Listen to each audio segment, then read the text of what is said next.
out of here. I paid like $1,000 for this ring, and you only talking about $100. Get the hell out of here, $100. Can we hurry up? Yeah, leave. No. I was the one that came in here, tried to spend my money, is what I did. You want to see crazy? I'll show you crazy. I better not see you again in my vehicle. I'll hit you on my truck pile. I mean, I'm not leaving out of here till I get to $30. The big customer swings at Ashley and doesn't miss. A man flips out about his missing game system.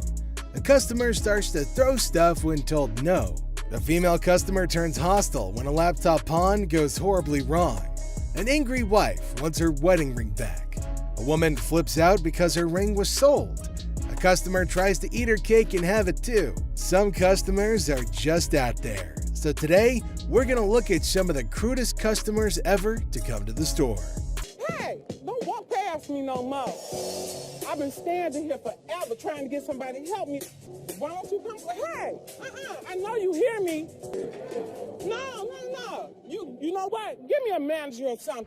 A customer isn't happy with the services and is more than happy to trumpet her grievances. Hi, you a manager? Hi, I'm Ashley. You need some better help up in here. I've been standing here going on almost 2 hours. And here it is, ain't no point You're to like it. screaming really loud. So let me see your receipt. Here's my receipt. Look. Because Excuse me, nothing. you need I'm to leave. freaking tired You of need this. to walk your back You know what? out the door. No. The lady gets her wish for a manager fulfilled. What? You know what? Don't try to walk me off. What? Yeah, I ain't one to look. This lady was a hot ball of a mess. Funky stuff. Dang on place. Just I'm the good witch. Y'all about to see the bad witch. This is against not only store policy, but also the law, and Ashley sends the woman home the same way she came in, angry. Fake earrings. Two sassy black queens strut into the pawn shop, flaunting earrings worth $350. The seller, bewildered, questions their cash craving. They snap back. How you doing? Good. I'm here to pawn these earrings. Okay. Honey, our financial drama is an Oscar-winning secret. The seller innocently inquires about the swearing, prompting the girl to unleash a verbal firework. Trying to get $350 for them. Why do you need the money? It's none of your business why I need the money. As he fumbles to record the chaos, he realizes these queens can turn from pawn shop patrons to drama divas faster than his slowest sale. Talk about a speedy emotional roller coaster. Why are you swearing at me? Because you asking me why I'm coming in here to handle my business. In the midst of the jewelry saga, it's a linguistic roller coaster. The seller's ears are bombarded with jewelry, loan me my money, and a kid-eating crisis. What does my sign say? Jewelry and loan. This jewelry, loan me my money. I got to feed my kid. The drama unfolds faster than a soap opera, leaving him nervously counting non-existent diamonds. Talk about a pawn shop sitcom.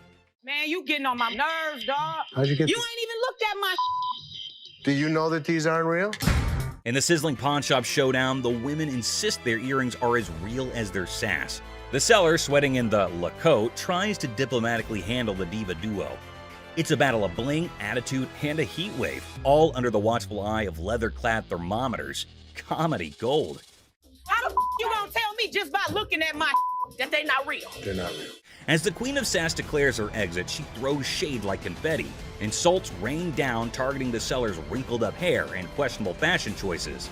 With a parting shot about a jury and long bow ass, she exits, leaving the pawn shop in stitches and the seller questioning his life choices. I ain't leaving this till you give me my money. I need my mother dead. Coloring book. Ashley enters confidently, challenging authority. Seth tries to manage the chaos. Tension rises as they clash, leaving everyone puzzled. Don't come in here thinking that you know everything in Earth. Like, I didn't know you should anything. go off and like run back to Hawaii where you bought that shirt. Unearthed gems, a JFK coloring book from '62, and a Frank Zappa one from '82. Mom's surprise drawer is found. Now, the shop's in for a laugh, unraveling the tale behind these quirky relics.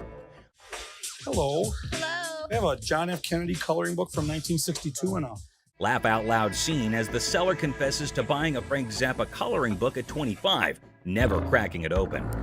Now, with 3 daughters in college, it's a hilarious quest for cash.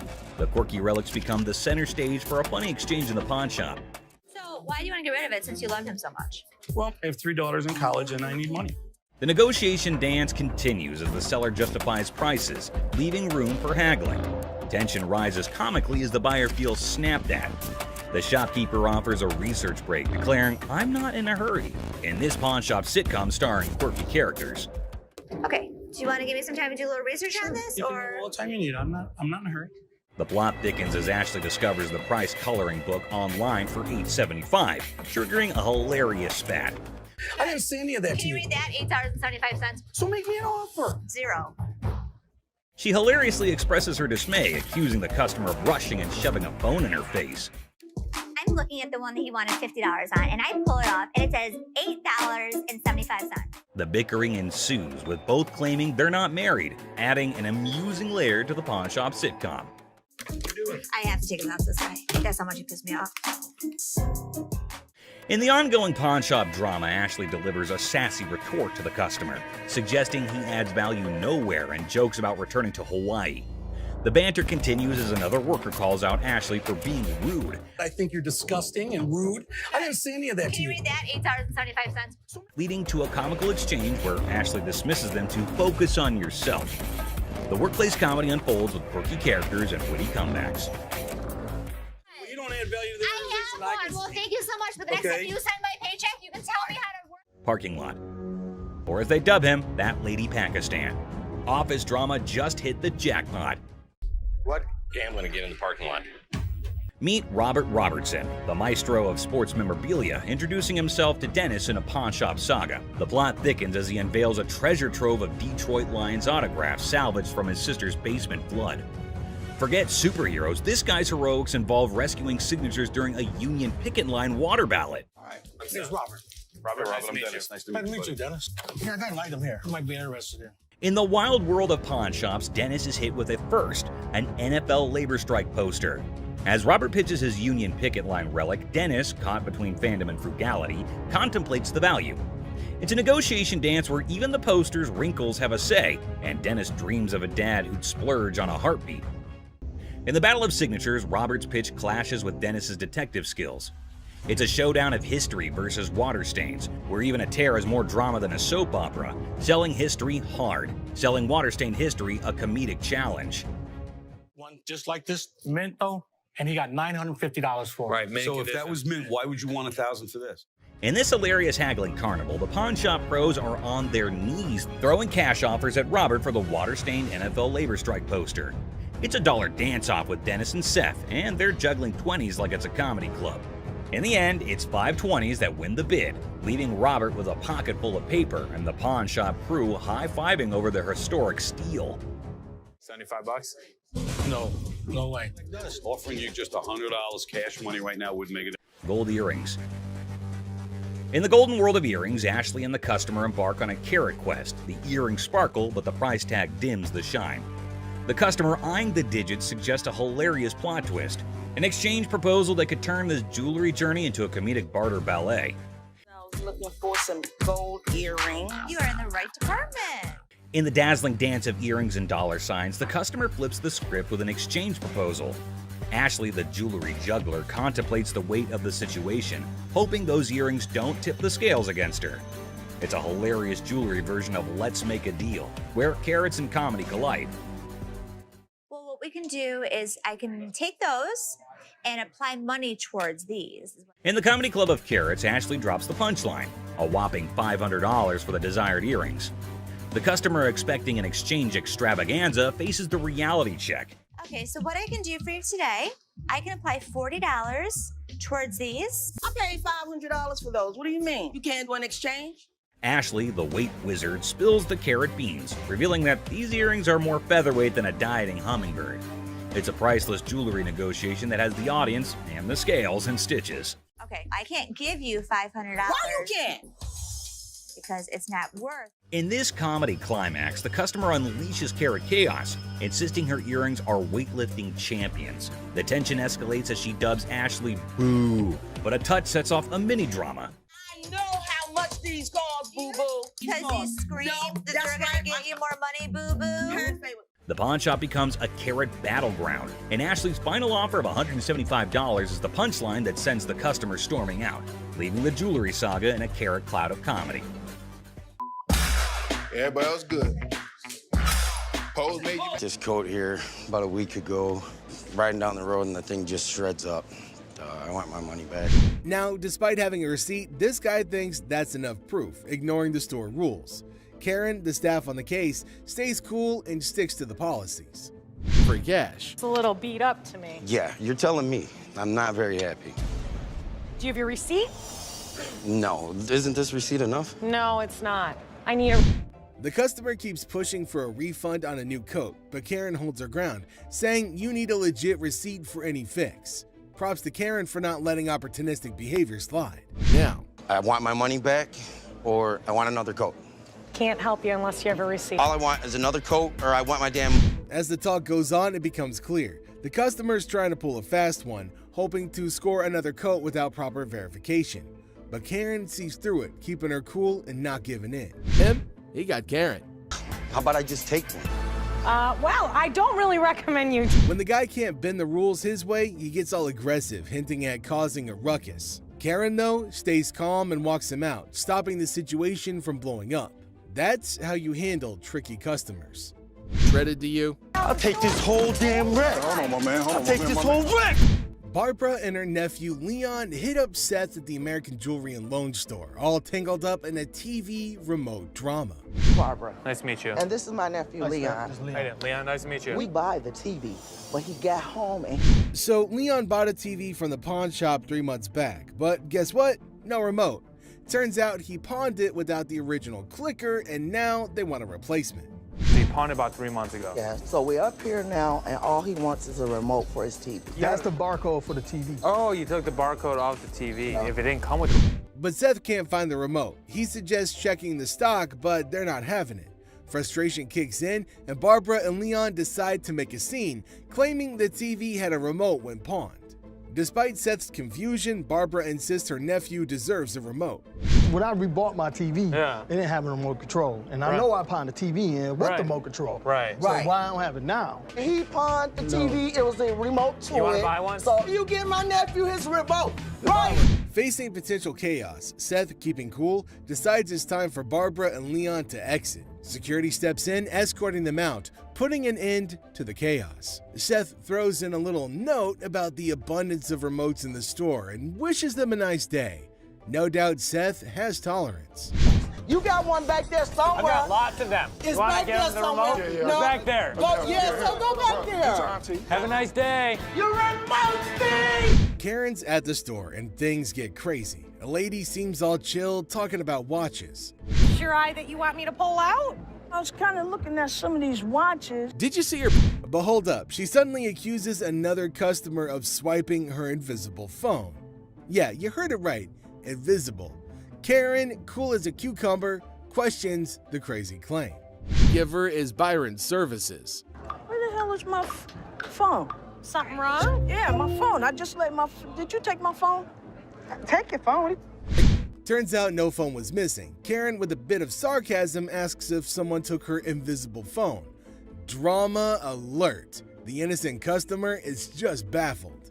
For Karen. Get the manager. You Don't touch me. Calm down. Ma'am, there was no phone. There was I laid my phone there. The lady, frustrated that her trick failed, goes off. Karen unknowingly adds fuel, mentioning the end of the lady's gangster years. Boom. Emotional explosion. Knowledge of. Yo, y'all better get this lady, because I ain't got Y'all, nothing. please, Yo, listen, this listen, crazy listen, info. listen. Crazy. Trying to chill things out, Karen tells the lady to calm down. The store, once quiet, turns into chaos. Karen's dealing with it, but man, unpredictable customers make it a wild ride. Proves a little too much. Your gangster years is over with, baby. Calm down. You ain't gonna need that cane. Go ahead. Karen's handling of the situation. Oof. Man, put the cane down. Chill out. Gangster, calm down. Would you calm down? ain't that bad. Calm down. Pregnancy deal.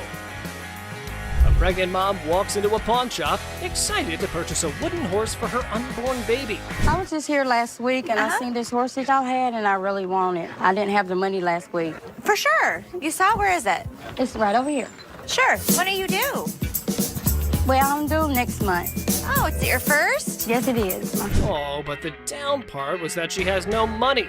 How unfortunate considering her husband left her. Hearing her story, Ashley gets all empathetic and decides to give away the object to the yet-to-be-born baby mama. This is what she has to say. Let me tell you what I can do for you. You give me the 5, and then my gift to you is the remaining 15. That'll be great. That'll be really great. Okay? This means so much to me. Well, everything went well for the lady, and even Ashley was proud of herself for doing a good deed. Until this happened. Help you and the baby. What the Hello? Excuse me! Excuse me! Wedding ring crook. Looks like someone's sleeping on the couch tonight. This wife found a pawn slip for her wedding ring in her husband's wallet. Time to hit up the pawn shop and get it back. So your husband stole your wedding ring? Yes, he took it because we're having financial problems. I get why he did it. I just want to pay for it and get my ring back. Did you make a police report? No, I didn't make a police report. The hell am I going to make a police report for? The angry wife missed the no ticket, no service memo. Ashley can only work with what she's got, lady. Don't shoot the messenger. Let me explain to you how this works. First of all, I don't just look up somebody's name and give you their information. I didn't ask you to give me the information. I asked you to look it up. How hard is that? You look it up in the computer, you take it, I pay for it, we leave. It's not that hard. Okay, I know it's not funny, but Ashley's solution was hilarious. Here's how she managed the situation. Nobody saw it coming. It isn't Take that hard. your pretty little feet, walk your pretty little legs out of here. You are not. Just go back there and give me my How hard is that? You can't just go back there and type in a name? It's time to go. The only person you should be threatening is your husband. Need help? Video, there's this super hyper dude who charges into a shop, making a fuss like it's the biggest emergency. And get this, he decides a random table is his new chill zone. No rules, no worries, just pure wackiness. Get ready to laugh your socks off. Get a load of this to hit the road. But guess what? He's on a whole different planet. Watches. Get ready to giggle. So there's this new lady in the shop who's decided to be a rebel. She goes all sneaky and puts the shop's watches up for sale online without telling, confidently struts away, leaving the staff scratching their heads like, did that just happen? It's a hilarious roller coaster and you won't stop laughing. You weren't as big of a bitch. I was wrong. Excuse me? Get the out of here. Get set to lol. This funny video is like a crazy ride with surprises, silliness, and a hint of madness that'll have you laughing without a pause. The twists and turns make it a hilarious and chaotic experience for anyone lucky enough to catch the shop's wild antics. Brace yourself for a good laugh as you watch the madness unfold in the side-splitting comedy script style video. What did she say? That I am the bitch. Get the out of here. Penny pincher. Get ready to chuckle. This hilarious video is all about a super energetic girl trying to convince her super penny pincher dad to hire more security for their shop. She's all passionate like, "Dad, we need extra protection." But oh boy, her dad's like, "Nah, that's just throwing money away." Adding an extra night security guard is an expense we don't need. Dad, I just don't understand. The funniest part? When the argument gets so wild, the girl pretends to be super angry and storms out of the room. It's silly, it's amusing, and you'll be laughing your socks off at their crazy fight. Every single time I have an idea and I bring it to your attention, he then has to walk in. Hold on to your funny bone. This comedy video is pure chaos when the staff walks out, and surprise, the roof is missing. Peel the roof off? Yeah, they peeled the roof. Yep, someone peeled it away like a giant banana. Imagine the team head scratching in disbelief. Their shop literally got unroofed. The alarm company called. They thought it was a false alarm. Is anything missing? I have no idea. Now, here comes the kicker. They start worrying it might be a sneaky robbery. Cue the panic as they sprint to check the CCTV, hoping to catch the audacious roof peeler in action. Get ready for a laughter-packed roller coaster as they dive into this hilarious investigation. Get ready to laugh in this super funny video. They got 2 guys. So they get through the internet room, jump in. The staff at a quirky shop freaks out when they find out someone peeled off the roof for a supposed robbery. Total chaos, right? So they go all detective and check the CCTV footage. But wait for it. Turns out, not 1, not 2, but 3 guys break in. And here's the kicker. Looks like they grabbed the coat right there and then out. So these guys could have been part of a three-man team. One of them ends up hiding inside the fridge.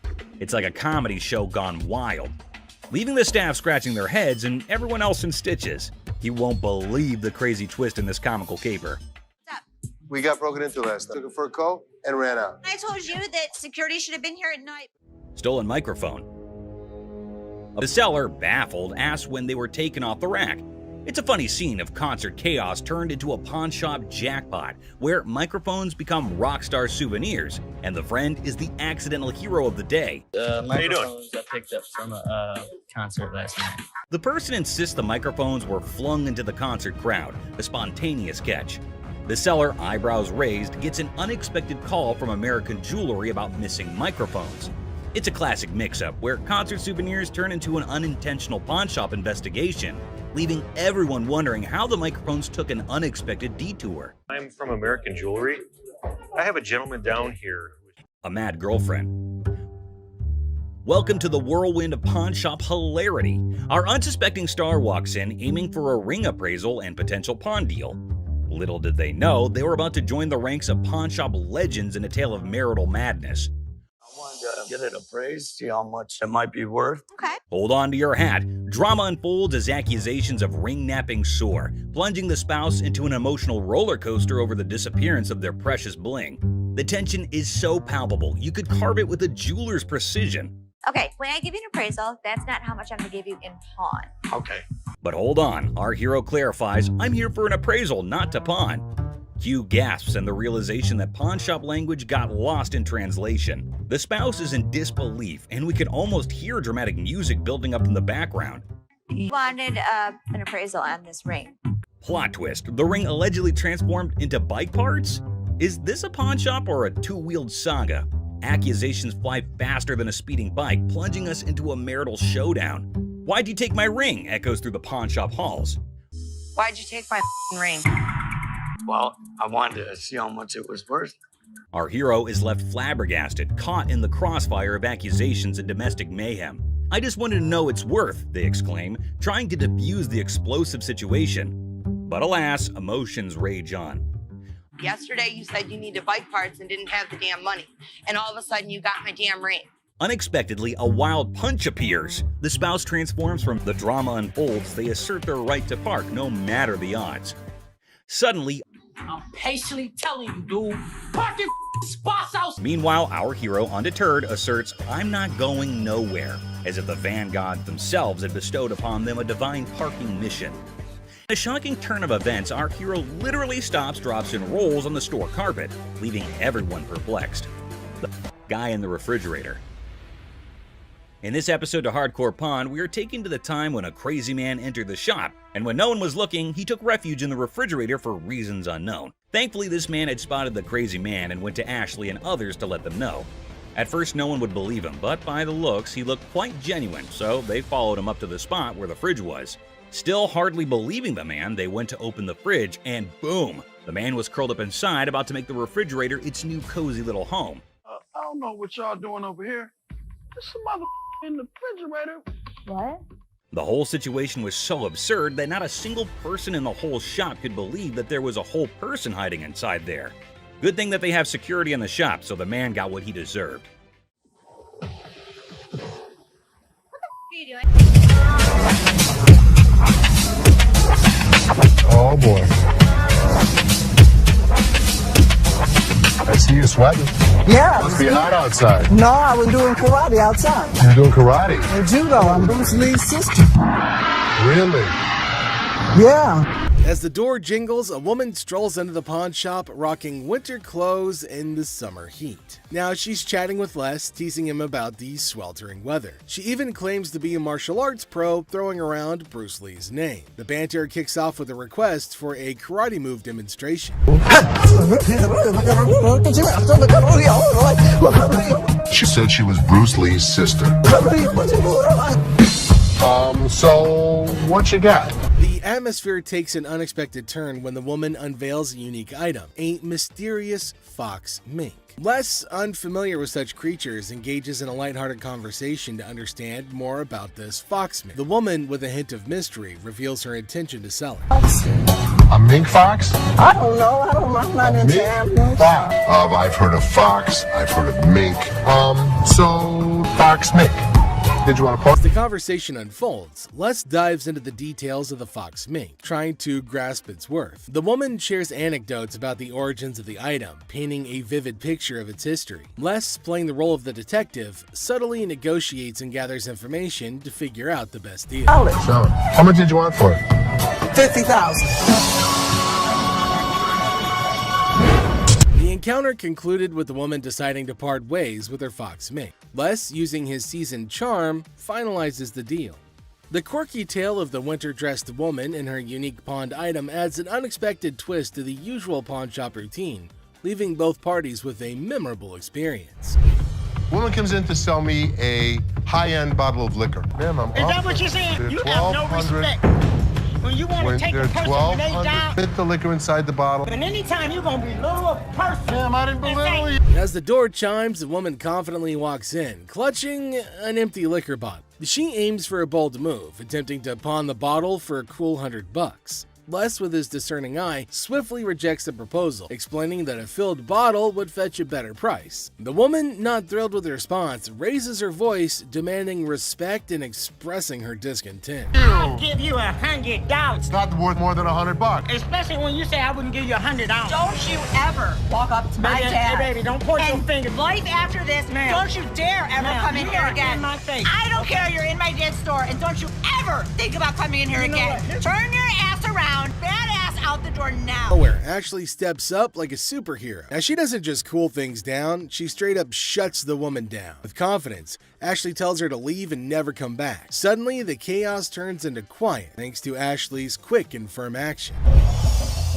Son of a bitch. Where the hell is he? Rich! He's on the floor. People are waiting to pay us for their merchandise. He's not there. We're losing money.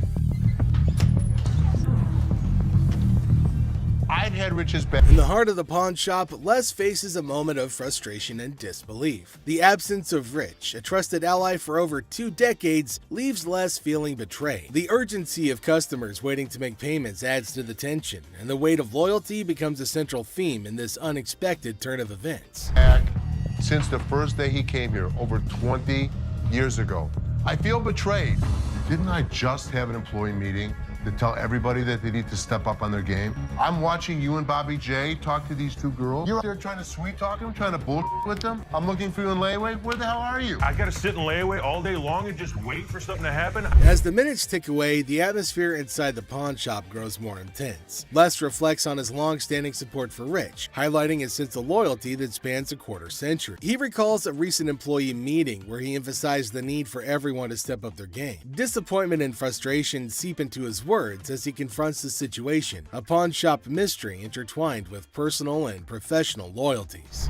I'm watching you and Bobby J talk to these 2 girls. They're out there trying to sell their jewelry. You're out there trying to sweet talk them, trying to bullshit with them. They end up walking out the front door. You put me in a position that you were the next to go. In this pivotal moment, Les delivers a stern warning to a fellow employee, Bobby J. The scene unfolds with Les observing interactions and attempts at sweet-talking customers. The threat of termination looms as he recounts the consequences of letting down the team. The dialogue underscores the severity of the situation and the potential impact on job security. Tension rises as Les grapples with the repercussions of the unfolding events. Rich, I'm out. Tell your dad to off. You up your job. As the confrontation escalates, Les draws a line in the sand. The ultimatum is clear: compliance or termination. The final seconds capture the raw emotion and frustration of a loyal employee who feels unappreciated and misunderstood. He knew he was in trouble once we walked through that door. Joe, did you steal from me? Tell me the truth.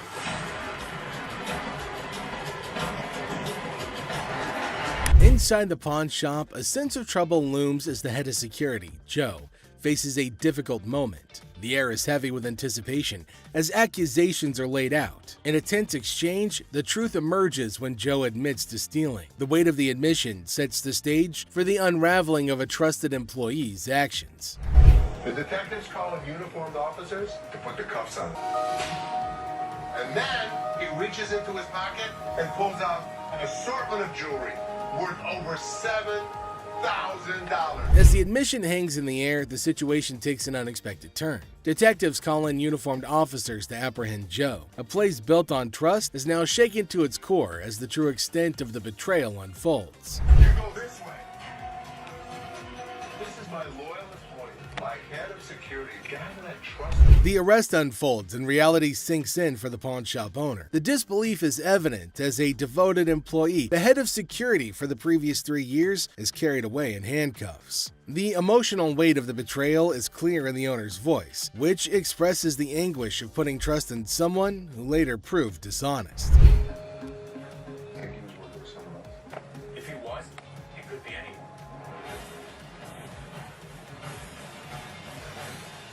As the scene unfolds, questions linger in the air. The owner ponders the possibility of Joe working with someone else, leaving the situation shrouded in uncertainty. The aftermath of the betrayal raises concerns about potential accomplices and adds another layer to the unfolding drama. The final seconds leave the audience in suspense, contemplating the true extent of the security guard's actions. Are you her customer or mine?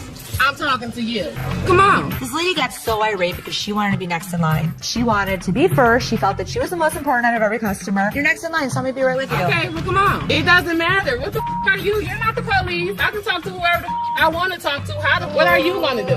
You already know. In the opening scene, Ashley is at the counter with a lengthy line of customers. A sudden disruption occurs when a black woman attempts to cut in front of everybody else. Ashley confronts her, asking, "What are you doing?" The woman becomes upset, but Ashley firmly asserts, "You can't do that stuff here."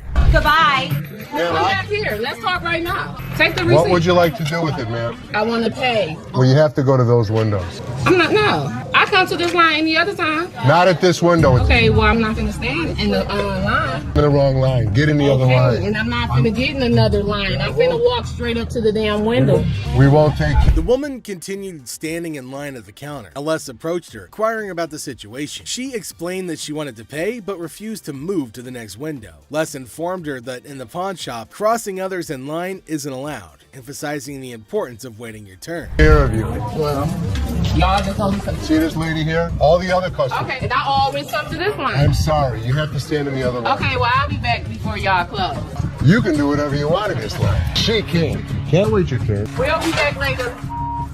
Following the interaction, the woman eventually complied and moved to another window. Les, taking action, instructed the workers at that window not to accept her payment. He firmly directed the woman to wait in line like the other customers, reinforcing the shop's policy on fair and orderly transactions. Thank you, sir. Thank you. Thank you. Thank you. Yeah, jackass. Take your Bitch. Take Yeah, that's you. and get it to You. Yeah, make me. We don't, Sir, we don't want please. this. You can take this stuff. Sir, And sir, put it where the listen. sun don't shine. Listen. I don't know what the problem was. As the interaction begins, the customer expresses gratitude, but the tone takes an unexpected turn. Tensions rise as the customer's language becomes confrontational. The shopkeeper, addressing the situation calmly, refuses to tolerate mistreatment. The dynamics shift from appreciation to conflict, showcasing the challenges of customer service in a brief yet intense moment. Ashley, Seth, and Karen to the office, please. Ashley, Seth, and Karen. So I got the results back from the secret shopper. Taking care of this customer. What is the first thing you see? 3 rings on the showcase. That's not allowed. Right. So one item out at a time. Now let's fast forward. Told somebody that you'd come back. I said I'd send somebody over. But nobody ended up coming over. Les, the silver-haired sultan of secondhand, calls his court jesters, Ashley and Seth, to the throne room. Apparently, he had a secret shopper, Ava, visit the pawn shop, and the results were not the best. Ashley and Seth exchange nervous glances, wondering if Les is going to unleash his legendary roar or just some good-natured pawn. That you'd come back. I said I'd send somebody over. But nobody ended up coming over. Now, how about this one? Wait till I show you this. I yawned. In front of a customer? Maybe that happened one time out of like maybe the past 20 years that I've been here. That particular day. Les unleashes his claws. He throws Bobby under the bus for displaying 3 rings at once, a cardinal sin in Les land.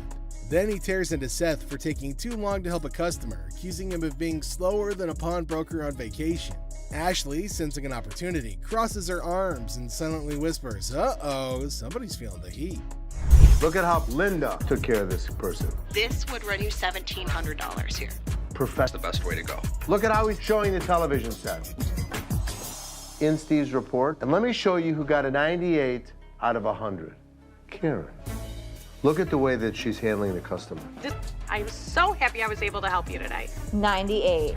Les shifts his focus, showcasing the shining examples of Linda and JP. Linda, the Diamond 9 diva, expertly appraises a watch, while JP, the tech titan, demonstrates a TV with the enthusiasm of a kid on Christmas morning. Ashley takes a mental note, scribbling, "Be more Linda, less Seth" on her pawn-shaped notepad. 98. The most important thing that we have to offer is customer service. You could learn something from me. A rose near two thorns. Les, I'm just doing my job. I'm very proud of you. Les reveals the ultimate scorecard. Karen, the customer service queen, scored a perfect 98. Ashley and Seth slump in their chairs, feeling like yesterday's jewelry. But Les throws Ashley a bone, calling her a rose between two thorns. A not-so-subtle dig at Seth. So Ashley puffs at her chest, basking in the rare praise, while Seth silently vows to outshine Karen next time. Is there something you need help with? No, I'm just browsing. Okay, sounds good. Anything catches your eye that you want me to pull out? I was kind of looking at some of these watches. Okay, something wrong? Yeah, my phone. I just let my... Did you take my phone? On the showcase. In a pawn shop far, far away from common sense, a customer's quest for an invisible phone turns the store into a circus. Imagine a magician's act gone wrong. Now add grumpy customers and confused employees. It's a comedy of errors where the only thing missing is the phone that everybody's looking for. Look, I ain't crazy, damn it. I just laid my phone there. Yo, you better get off because get the manager. You Another customer in the store. You have got to get out. Y'all, please, listen. As chaos reigns supreme, the invisible phone saga transforms into a slapstick showdown. Consider a scene from a stupid action film, but with canes instead of firearms, and insults flying quicker than a swarm of birds. It's like a sitcom on steroids, with each character competing for the title of most absurd performance. I'm out of here, yo. Their business outside. Nobody don't got time for this, yo. Get this old ass. Hey, what's your problem? Oh, my For God. heaven's sake. You ain't gonna need that cane. Go ahead, put the cane down. Chill out. Thanks, Gangsta, calm down. Yeah, all right. Man, don't hurt nobody. And watch how you use that cane. Shut the hell up. You got grandkids? Granddad. Have a nice day. Now, as the dust settles, the pawn shop resembles a battlefield of comedic proportions. With tempers cooled, the invisible phone remains the elusive star of this absurd show. And when the curtain falls on this hilarious display, only one thing is certain: nobody's gonna leave with their sense of worth intact. Hi, I'm trying to pawn this chain. Yeah, we won't be able to take this. Why you want me to take? Why are you screaming? Because I want my mother money. I'm a boss. That's what I do. Get my money. You're gonna come and get it? One way or another. All right, well, I'll come and give it to you. Yeah. So this guy strolls in all confident, trying to pawn off some chain. He's like, "I want $250 for this." But hold up, it's faker than a $3 bill. The drama unfolds as he demands his mother money and threatens to take it by force. Oh man, well, we got ourselves a boss in the making right here. Where's it at? Back up. Okay. First of all, that's not real.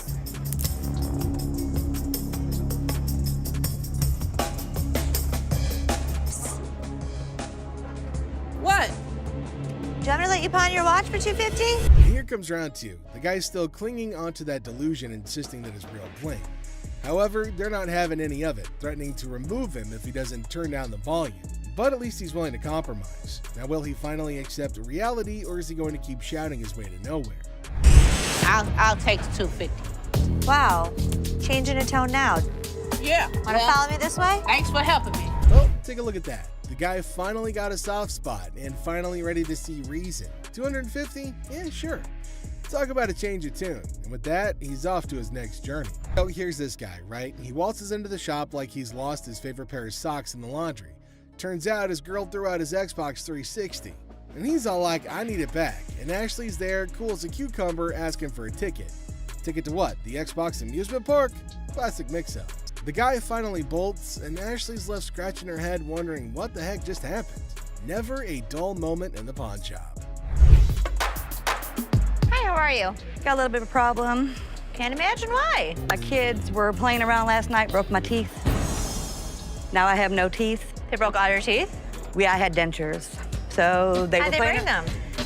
They flushed them down the toilet. And you want how much? About $300. $300. So I'm not gonna be able to give you 300. Two? No. See, the issue is it has to be a certain amount of weight. A woman with a smile like a jack-o'-lantern enters, claiming that her mischievous children flushed her dentures down the porcelain plunge. Now she offers a promise ring as collateral, hoping for $300 to buy replacements. Ashley politely informs her that it's more like a $10 promise, triggering a meltdown worthy of a Shakespearean tragedy. For me to pay you for the silver. Right, I understand it ain't worth all that, so what can you give me? $10 to buy it. No, I need more than $10. See, I have no teeth. Right, I go so to work I'm not tomorrow. paying you for your teeth. Okay, well, what the can you do then? The woman launches into a guilt trip that would make even Mother Teresa flinch. Now Ashley stands firm, offering a measly $10 just to get rid of the verbal hurricane. But oh no, our toothless typhoon isn't satisfied. She throws insults like confetti, calling Ashley names that would make a sailor blush. Takes one to know one, doesn't it? Talk a lot of smart, bitch. I do, and so do you. Keep walking. Now what? I'm here. Now what? I'm here. Keep walking. Bitch, my car's this way. Lucky Ashley didn't knock the teeth out your mouth. Ashley, pushed to her limit, unleashes her inner dragon. The woman, finally defeated, slinks away, muttering threats. Ashley, victorious but slightly singed, sighs. One down, a million more to go. Hello. How are you? I'm fine. How are you? I like your nail polish colors. Thank you. What do we got here? A laptop? Laptop. You type in your password? What brings you in today? I just want to pound it in so I can give my sister some money. All right, I can do 150, and that's what I can do. Okay, can you do 165 or not? I can do 150. Okay, I know what, I ain't got time. Ashley greets the woman with nail polish flair. But oh boy, we got an issue. This is a laptop fiasco. Now she's trying to get cash for her sister's birthday bash, but the password's playing hide and seek. Now she's clueless, and Ashley's like, try again. But it's like asking a goldfish to play chess. Negotiations start to begin. Or do they? I ain't got time for this. I'm here to help you. Okay, well, you have a really, really bad attitude. It's like you don't like your job. If you don't like your job, you shouldn't work here, sweetheart. I'm sorry, you really shouldn't. I haven't even talked. I said I could go 150. The way you treat your customers is so disrespectful. I actually asked. It's so disrespectful. Well, I'm sorry. I told you, I can't take 150. You know it's disrespectful? Learn how to talk. Learn how to talk. Learn how to talk. Have a good day.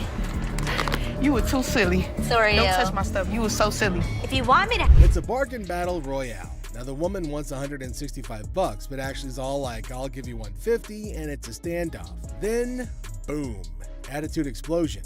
The woman's throwing verbal haymakers like it's a boxing match.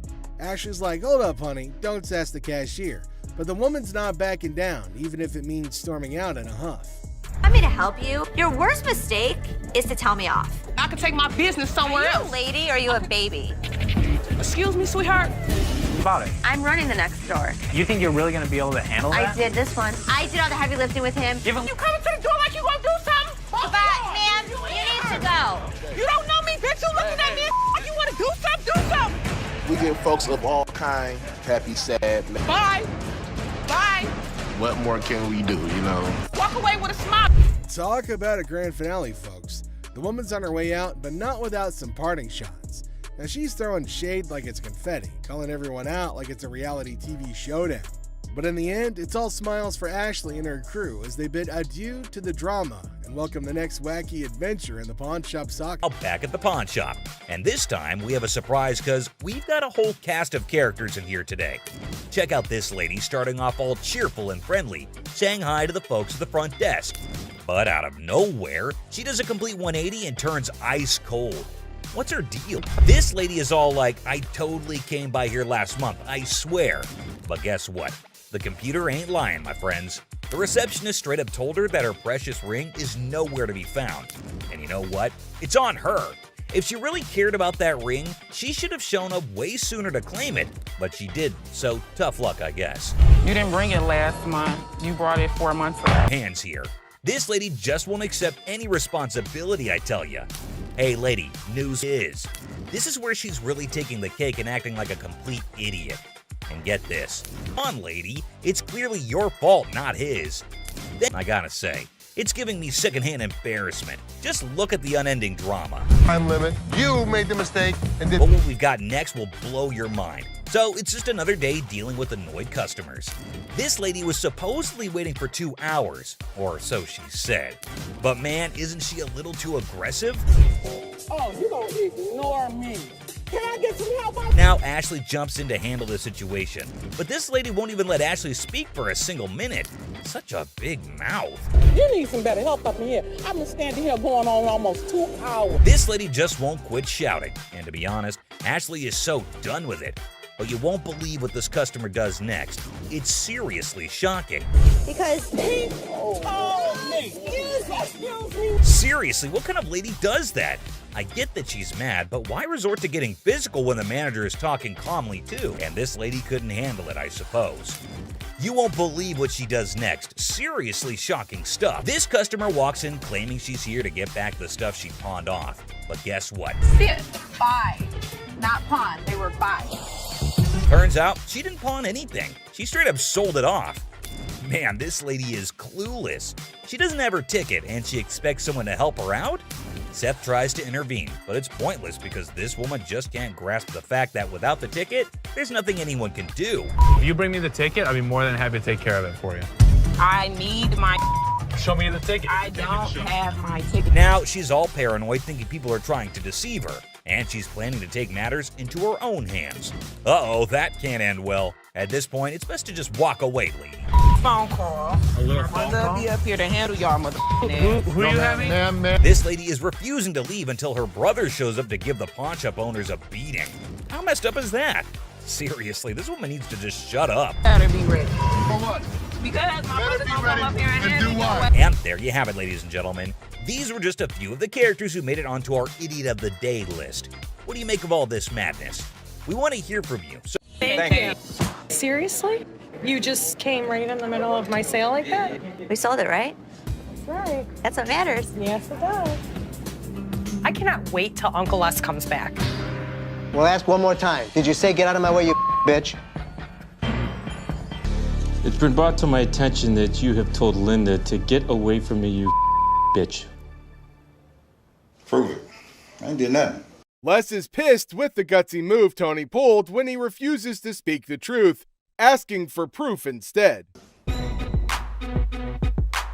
Tell me the truth. I did nothing but sold it, coat to a customer of mine.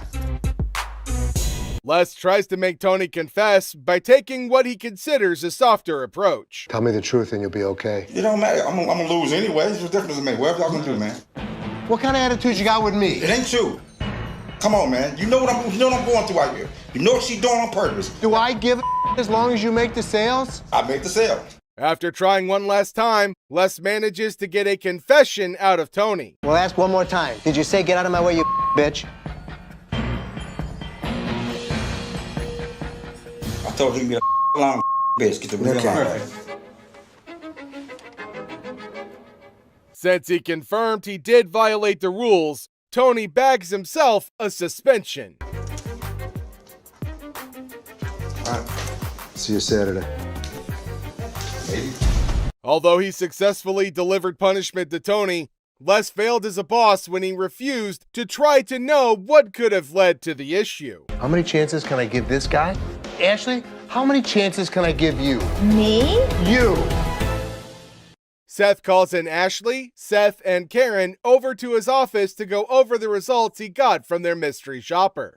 While making rounds through the shop, Les finds out Rich wasn't in his post. Where the hell is he? Rich! Seeing that Rich had left the business in a bid for pleasure, Les calls him over for a chat in his office. I'm looking for you in layaway. Where the hell are you? I gotta sit in layaway all day long and just wait for something to happen? I needed to take care of something that was out on the floor. Les threatens to fire Rich, who had been a loyal employee at the shop for over 20 years. Karen attends to a couple who come in looking to buy a ring. Can I try it on? You sure can. It's beautiful.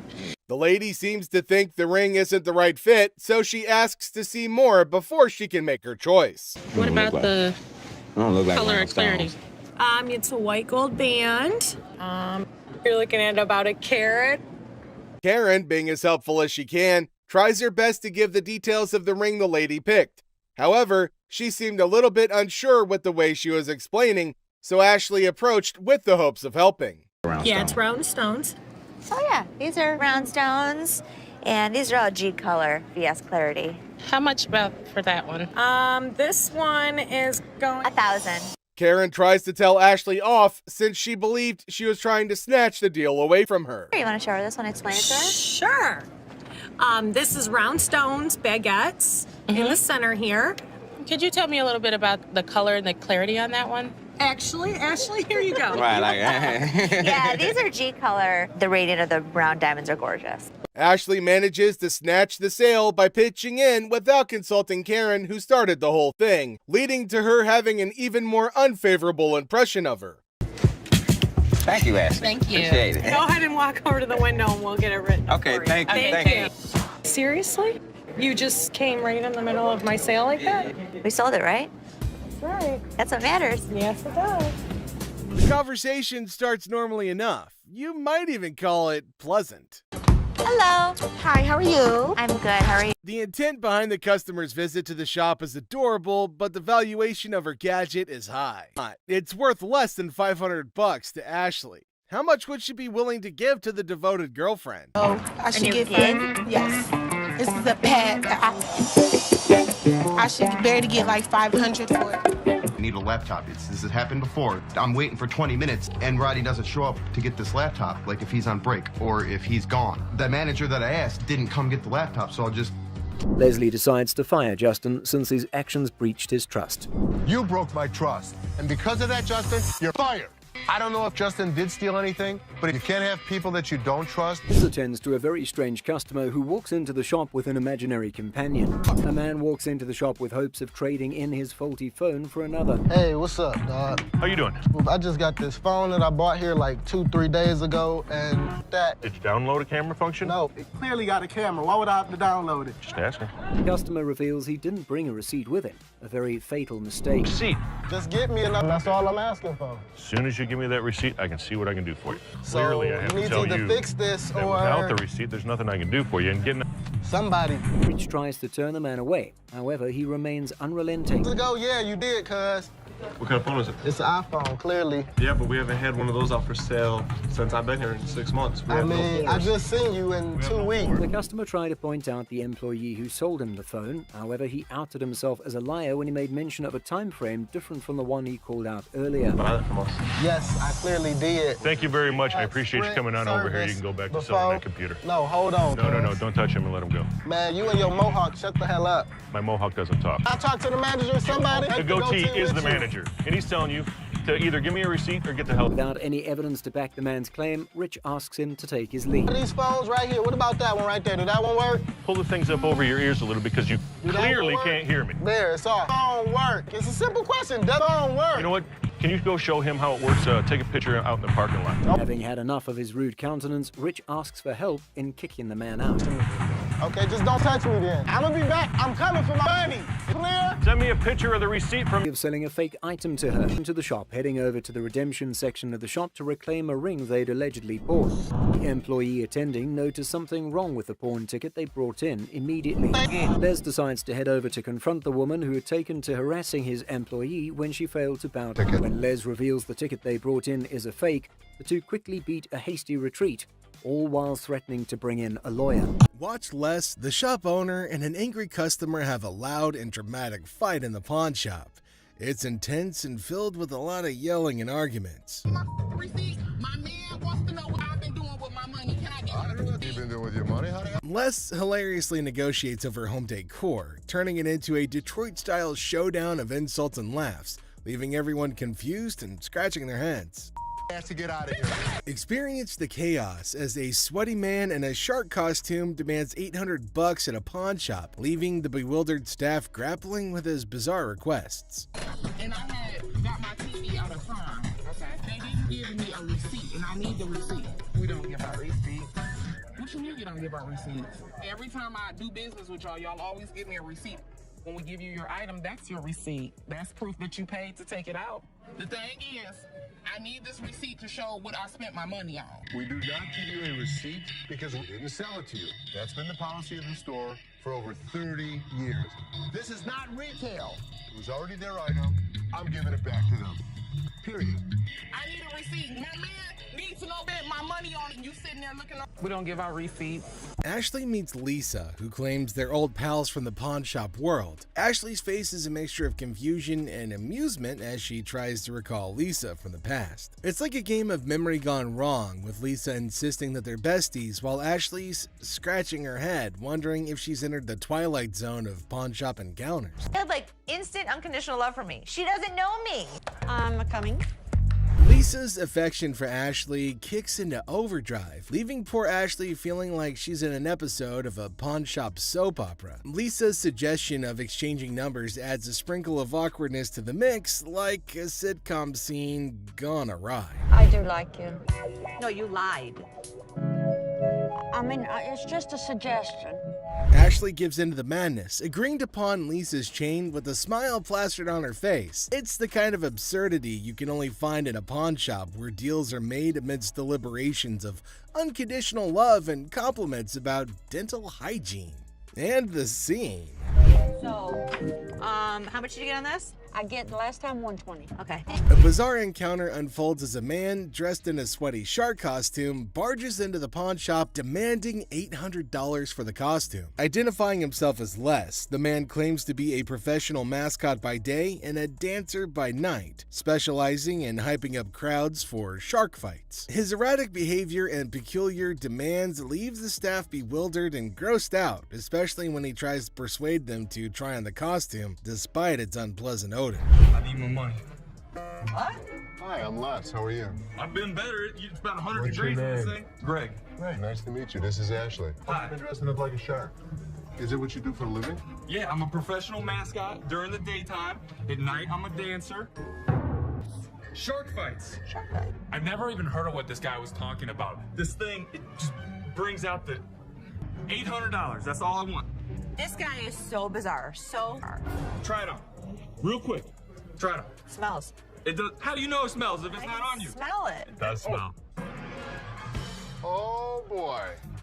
Les persists in his demands, insisting that the costume is unique and irreplaceable, despite comparisons to generic Halloween costumes. To demonstrate its allure, he persuades an employee named Rick to try it on, claiming that it'll make him feel empowered. But then something strange happens. Another worker interrupts, reminding Les of an earlier deal and pushing him to speak with his father. The customer becomes more hostile and threatens the crew with horrific imagery as tensions rise.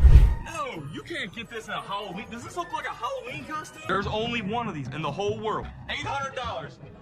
Hold on, you're missing something, dude. This is good. You're missing the speed. Oh my God. When a customer's actions become intolerable, a tumultuous altercation ensues, setting off a dramatic sequence of events. The crew doesn't know what to do with the sweating half-naked man because nobody really wants to touch him. The staff ultimately gets Les to leave after a lot of berating and threatening, but not before one last round of obscenities and threats. Ultimately, the customer storms off, leaving behind his costume as a bizarre reminder of the chaotic encounter. Nobody knows what to do because nobody really wants to touch this sweaty, scrawny lunatic. Come here, I'll talk to you in here. Come here. Thank you. Come here. Don't Left fist hospital, right fist cemetery. Which one you want? pick it.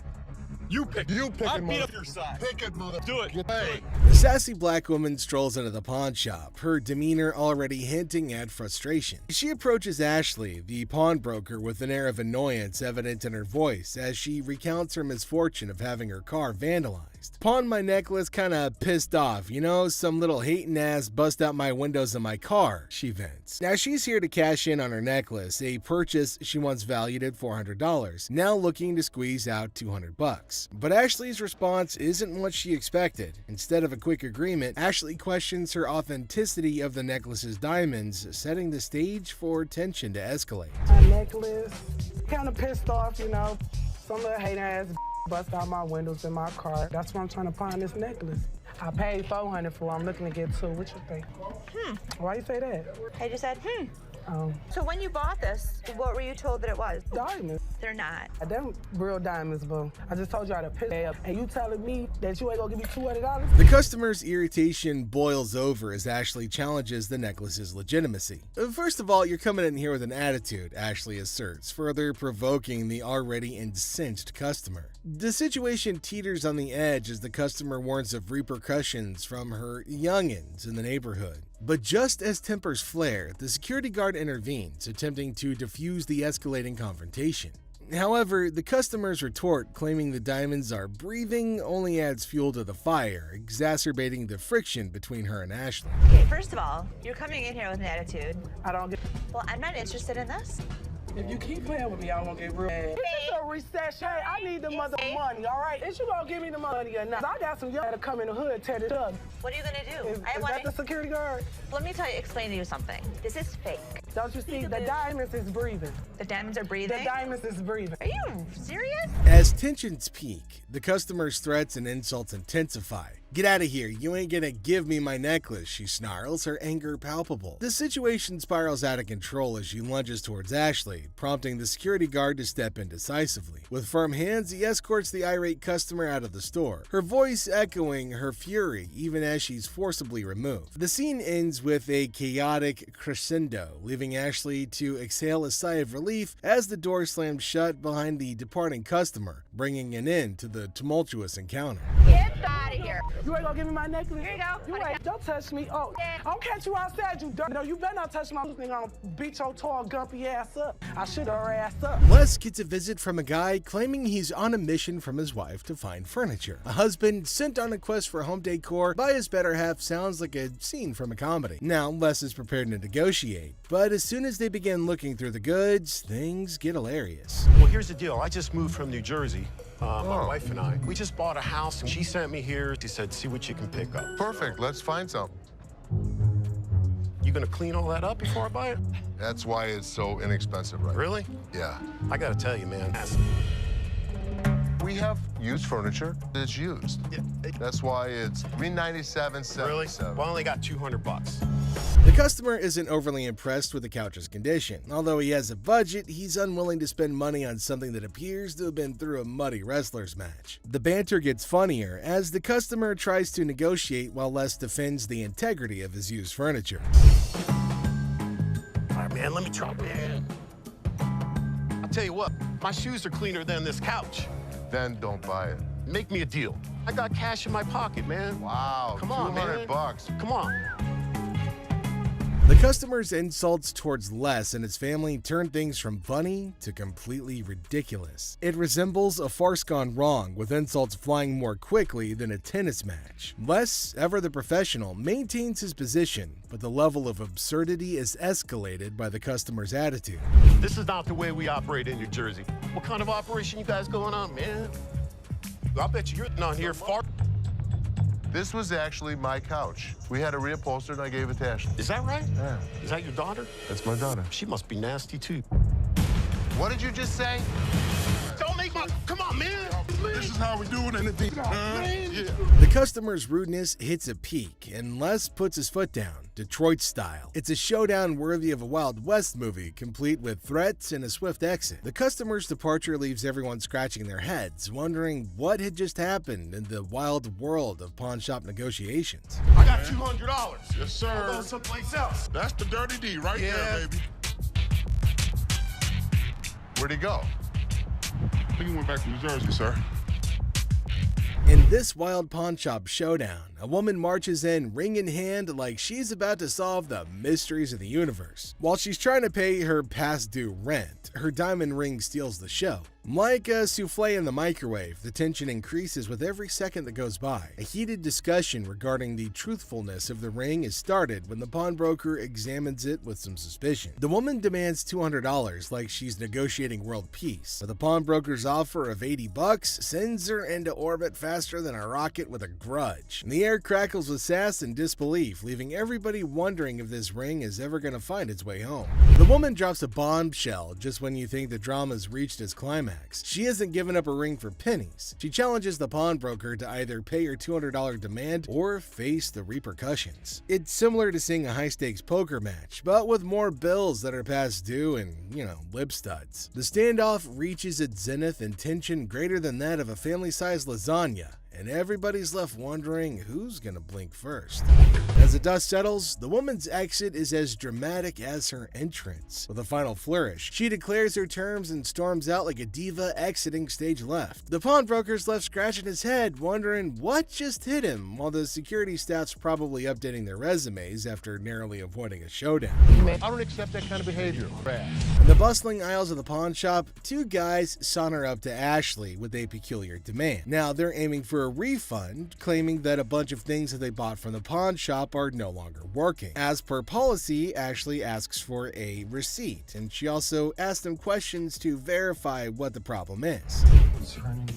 And/or as for refund. When we got to our work site, it just stopped working. We're in the construction business, declared one of the customers, with all of the air of a seasoned foreman. Now, Ashley was asking, her suspicions peaked about where the power source was. At the work site, of course, was the swift reply, a tad too rehearsed for Ashley's liking. Smelling something fishy, Seth and Les united in their quest for truth. So, Seth, being suspicious, decided to plug in all the gadgets to test to make sure that they work. And lo and behold, they worked just fine. What type of work you do? We doing construction. Where's the battery? The battery is at the work site. We on the clock. No, I'm gonna plug these in. Oh, that works. Oh, that one works too. See where it's at? But the customers were upset because their demands weren't met. No cash refunds, Ashley reminded them in a very firm but fair tone. But the two customers were unshaken and instead started to grow incredibly irate, raising their voices and bringing things to a head. Yet Ashley stood her ground, unwavering in her commitment to the rules of her trade. With a final flourish, the guys decided that maybe they had better retreat to live another day. And thus, this particular saga came to a close, leaving behind a tale of wit and willpower and the triumph of honesty. No cash refunds? It don't matter about that. What y'all gonna do is give us our money back right now. You gonna do something about it. Listen, guys. Listen. What you talking about? Give me my money back right now. This scene shows a frustrated taxi driver approaching a man waiting in line at a pawn shop and demanding money for a $90 fare. But the man's attention is on receiving the money, so there's an argument. Tensions escalated because of the man's insistence on waiting in line and the cab driver's irritation. Hey, dude! Come on, give me money. Do you see I'm in line right now? Yes or no? You stand in line to what, man? I want my... Excuse me, hi. What's going on here? First off, The man owe me money Hold for on. his ride. Why is he yelling at you? because I owe him money, I am in line to get the loan for the car. The situation takes a comedic turn when a third party, including Ashley and Byron, unaware of the initial conflict, intervenes. Confusion ensues as they try to understand the situation, with the cab driver emphasizing his need for payment while the man remains determined to wait for his turn in line. The introduction of the man's girlfriend in the cab adds another layer of chaos to the mix. Report? Yes. Okay. Supposedly the cab driver dropped this guy off here because he wanted to get money for his jewelry to pay the cab driver. Give me $45. I have to pawn this. Just wait, you can wait. No, I ain't waiting no more. I'm gonna get this woman and get her the hell out of the car and I'm gone. What woman? You have a woman in the car? Yes, I do. That's my girlfriend. He's asking you to wait 5 minutes? No, I'm out of here. Okay, then you can go.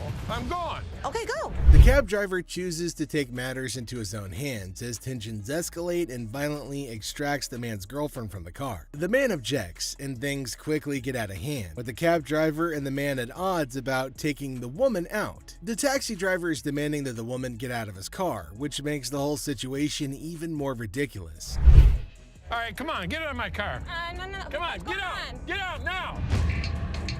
The next thing I know, the cab driver is pulling this girl out of the cab. Hey, get your hands off. Get your hands. Hey, get out now. Get your hands off. Get your hands off. Don't touch it. Don't touch it. Don't touch it. Get out. Don't touch it. The conflict reaches its peak when the man's frustration boils over, and he threatens to drop the cab driver like it used rubber. Eventually, cooler heads prevail, and the man offers a solution. The cab driver can recover his fare and avoid more conflict by having another cab call. There's never a dull day at the pawn shop, to be sure. I told you I was going to pay for it. Yes or no? What are you going to do? You want me to drop you right here? I'll drop you like a used rubber. Sounds Get in real your good. car and go. Yeah. Get in your car. You know what? I have the best idea. I will buy you a cab. He can be out his money because he's demanding it. The boyfriend got in the taxi driver's face. I don't blame him. You don't touch somebody like that. In this episode, we've got Les who's greeting a customer. Now, the customer's looking to sell a TV and asks how much Les is willing to offer. Les mentions that they typically sell similar TVs for under $250, which prompts the customer to express her desire for $500. Les naturally balks at the request, stating that he can't offer that much. But the customer then starts negotiating, asking what she needs to do to get the $500 that she wants. Hi, I'm Les. Nice to meet you. Sure. I'm looking to get rid of this. How much did you want for the TV? I want $500 for it. That's what I was thinking. We actually sell them for under $250. Okay. So I could give you 100. 100? 100. I need $500. And I wish I could give you 500. What do I gotta do to get you to give me $500? In a comedic turn, the customer suggests her breasts as a bargaining chip, asking if they're worth $500 to Les. Les, to his credit, responds with a little bit of a bemused expression, indicating, sorry lady, they're not. The customer confidently asserts that her breasts are valued at $7,500, but Les remains unimpressed. He remarks on her attempt to negotiate with her boobs and expresses disbelief at her strategy. The customer, undeterred, insists that she'd never play dumb before provocatively suggesting that she's all there by flashing her breasts. Are these worth $500 to you? Not really. No, these aren't worth $500. Really? They're $7,500 for these, okay? $7,500. I want some. He was one of those people that tried to negotiate. What can I say? Les maintains his professionalism, refusing to be swayed by the customer's unconventional tactics. He humorously remarks that anybody who flashes their breast in a store must be all there, to which the customer confidently agrees. However, Les ultimately declines her offer, suggesting that she go elsewhere. Oh, I am all That's there. what I just said, and I could see. All there. You were all there twice. Thank you. Forget it. Thank you very much. In the chaotic morning hustle of the pawn shop, Les notices a shady character browsing through merchandise with dubious intentions. Approaching him, Les demands an explanation, only to be met with a flimsy excuse about being kicked out of his mom's place. The guy then tries to pawn items off as coming from his mom's basement, but Les sees right through the charade. Now tension rises as insults fly, setting the stage for a showdown between Les and the would-be thief. Les throws the guy out of the store because he's tired of his antics. But when the man won't go, Les has to call in reinforcements. Enter Byron, the burly bodyguard, who snatches the man and carries him expertly out the door. Byron manages the issue with the dexterity of a bulldozer making room, making for a show-worthy scene. But just as Byron is leading the guy outside, his pants decide that they'd rather pull around his ankles, exposing a little bit less than friendly underwear. But that's just the icing on this whole dumpster fire of a day. As Les sees the guy's humiliation happen, he can't help but laugh. And without warning, another day at the pawn shop comes to an end, leaving us all to wonder what mischievous adventures lie ahead in this crazy world of wheeling and dealing. The scene starts with Ashley getting a bit annoyed, telling the customer not to test her patience. Now she's in a hurry and warns him to speed things up. Then the customer tries to copy Ashley by snapping their fingers, but Ashley quickly shuts it down. She acknowledges the imitation, but firmly puts them in their place with a clever comeback. Even though they're joking around, Ashley still shows that she's in charge, and she's not going to be disrespected. Don't get me, I'm gonna get very, very angry right now. Okay. And if you can like hurry up, then that's better. I can. Hurry it up. Okay, you ain't gotta snap the fingers, sweetheart. I was just imitating you. Okay, but you ain't gotta go that far. You behind here. Oh. all day for this. You want 20? I want 40. Things escalate when Ashley catches the customer imitating her again. This time, she's not as amused. With a mix of annoyance and humor, Ashley tells her to knock it off. She's not playing around anymore. Finally, she wraps things up with a funny twist, saying goodbye with a playful fake travels instead of the usual safe travels. It's a perfect ending, showing Ashley's authority and humor all in one. Safe travels. Safe travels. The customer, hopeful for a good deal, brings in an item to pawn. Despite his expectations, he's offered only $20, leading to frustration and disbelief. Yeah, man, I'm trying to see how much I can get for this. I'm trying to get at least 100 for it. I done got 1 point in time, but I won't be able to get that for it. So how much can you give me? $20? Hell, you I'm more or less helpful than anything. Man, I'm gonna need more than $20 for this, man. Les throws the guy out of the store because he's tired of his antics. But when the man won't go, Les has to call reinforcements. Enter Byron, who snatches the man and carries him expertly out the door. What's your offer, Jay? 20, which is probably more than I would even offer him.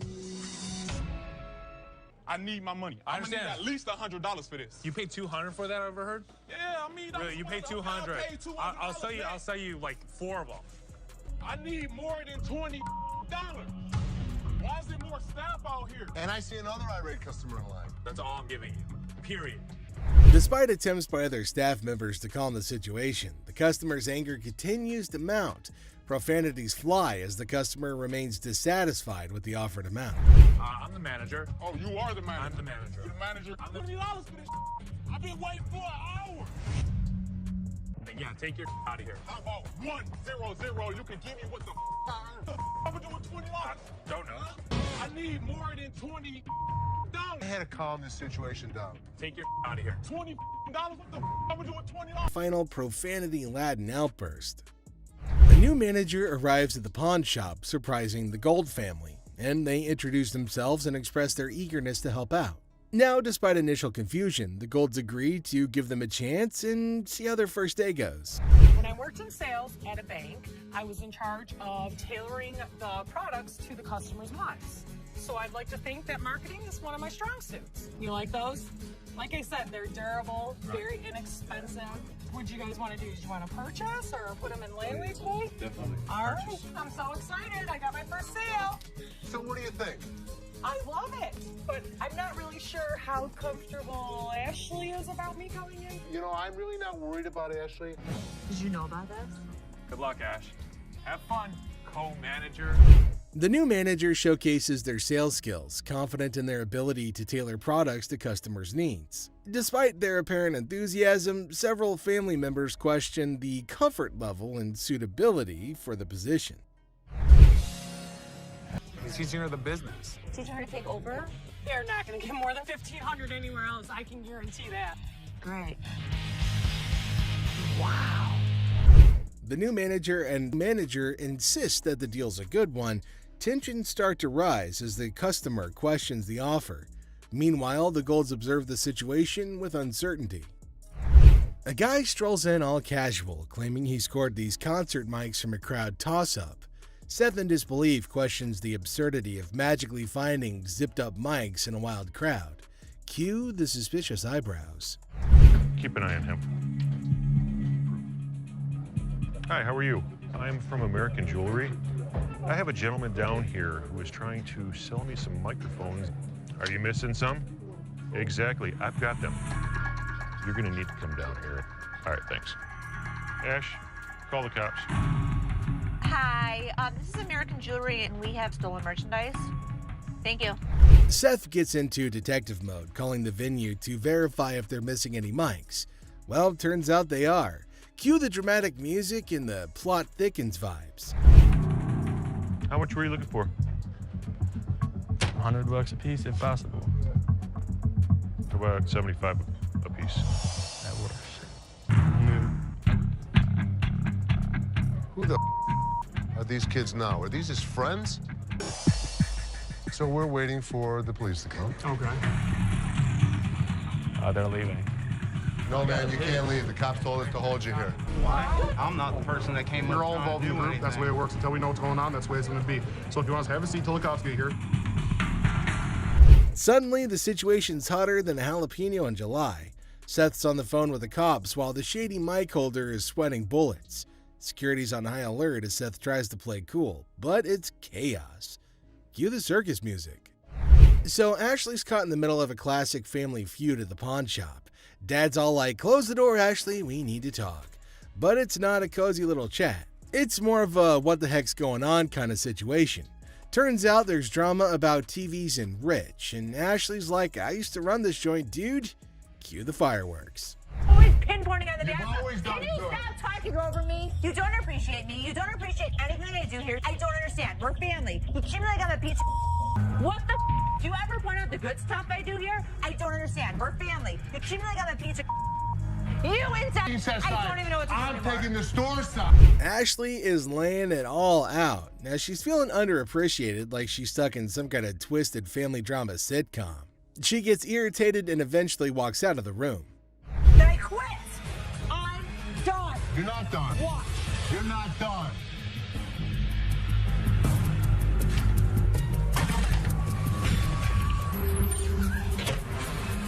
Ashley, one last time. If you walk out that door, don't ever come. What just happened? Ashley just quit. She walked out that door. She's not happy with the way we treat her.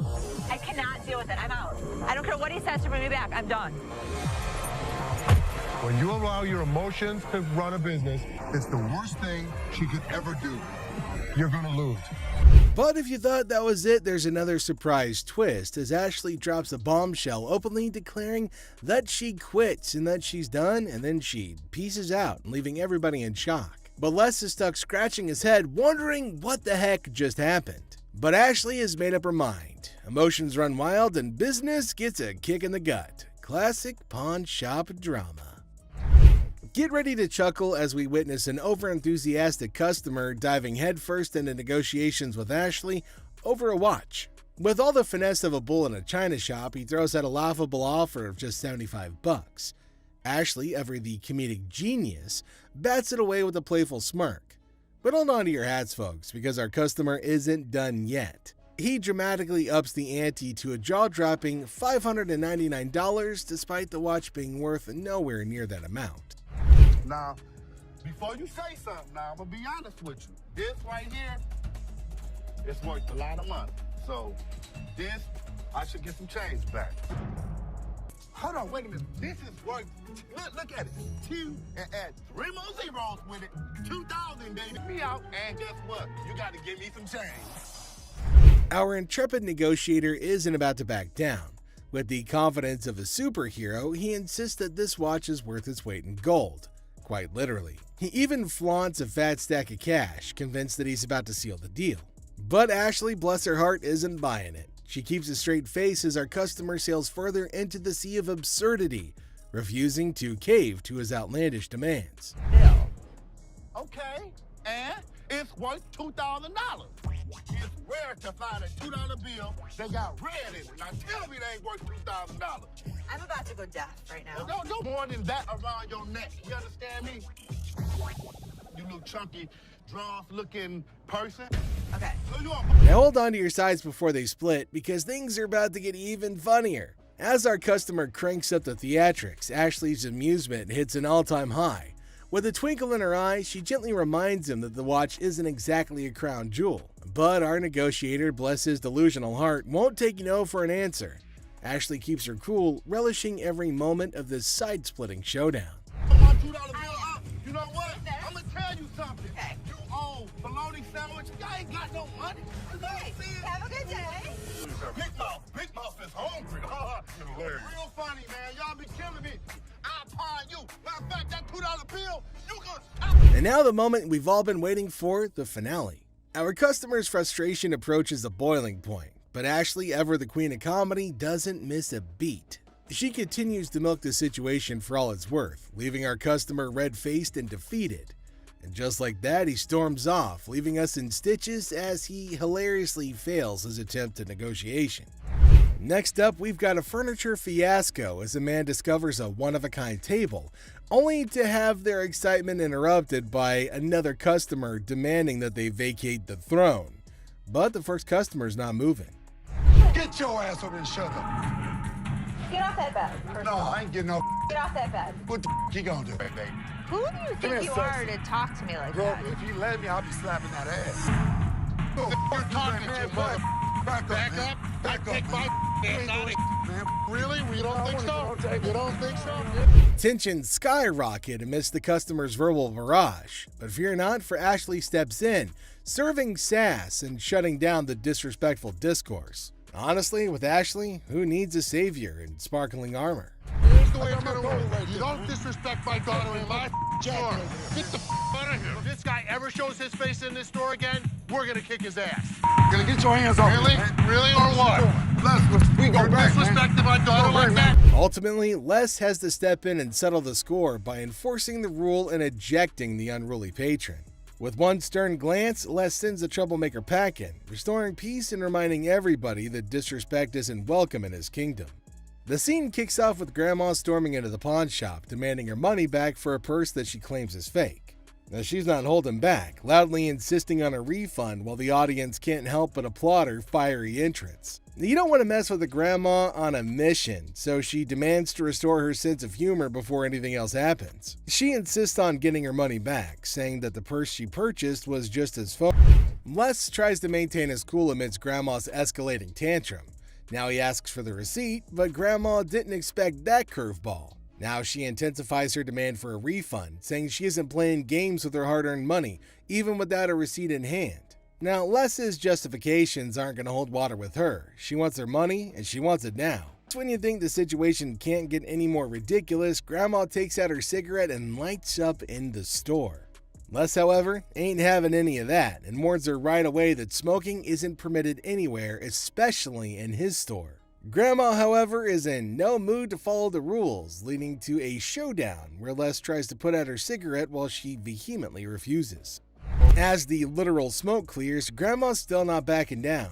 She demands her money with a threat of legal action, insisting that she'll see Les in court. Les, exasperated, finally agrees to give her the refund just to get her out of his hair. But even as he tries to make things right, Grandma ain't done. She wants a card because she's ready to sue his butt. And with that threat hanging in the air, she finally storms out, leaving Les bewildered and relieved. Can't help but reflect on how she's nothing like his own grandma, leaving the audience in stitches at the absurdity of it all. And that's it for today. Thanks for being a part of the Hardcore Pawn adventure with us. We hope you like the drama and surprises. And make sure you stay tuned for more pawn shop stories. See you next time. Watch Les the Pawn Shop Detective figure out a mystery with messy DJs and laptops held captive. See the suspenseful investigation unfold right here. Laugh and cringe as a shouting woman causes trouble in the pawn shop, making Seth and Les really mad. Then a guard shows up and there's a surprising twist outside. Okay, I went to get my purse back to make my payment. She's telling me this is expired.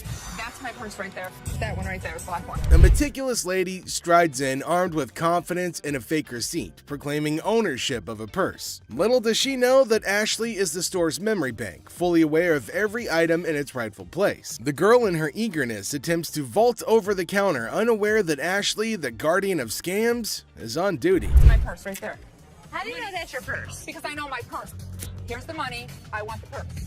That bag would never in pawn. If you want to buy it, I just want to look at it and make sure it's not mine. Undeterred by gravity and common sense, the girl persists in her charade. However, Ashley stands firm, recognizing the futility of the scam and the level of wrongness involved. It's like trying to sneak a peek at the answer key when the teacher is watching. Yeah, that's not happening. I'm not first of all. Don't talk to me like I'm an idiot. Give me my purse or I'm going to come over that counter and get it myself. oh my God. Get your hands off me. Let's go. You.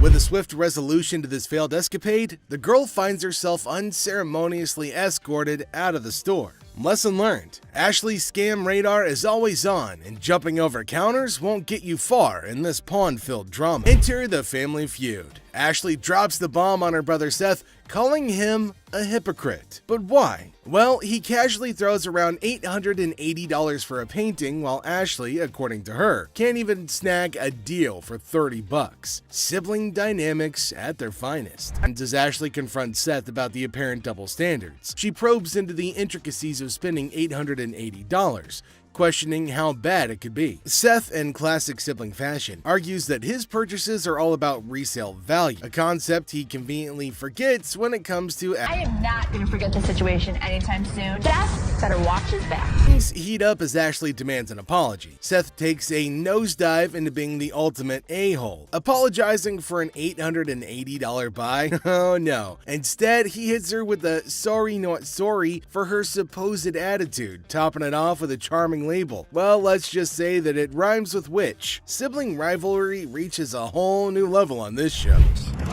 There's two guys out here that are saying they were scammed out of their laptops, and that whoever did it is working with one of our guys. You want to come out and talk to him? All right. Thank you.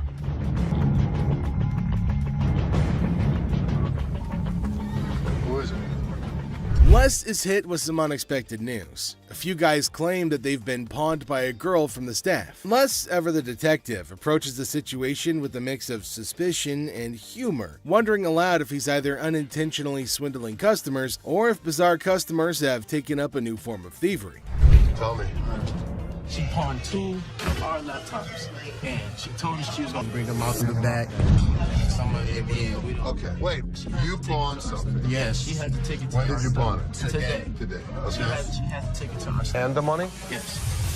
These two kids come in and talk about have some girl pawned 2 laptops. The plot thickens as 2 disheveled DJs step into the scene, laptops held hostage. The atmosphere turns somber as the weight of the situation sinks in. It's a strange occurrence that has everyone wearing expressions of confusion and concern. Les, with his seasoned cool, casually queries about the laptop's ownership, revealing they're registered under the mysterious girl's name. Split the money 3 ways, and one of my employees was gonna walk it out the back door.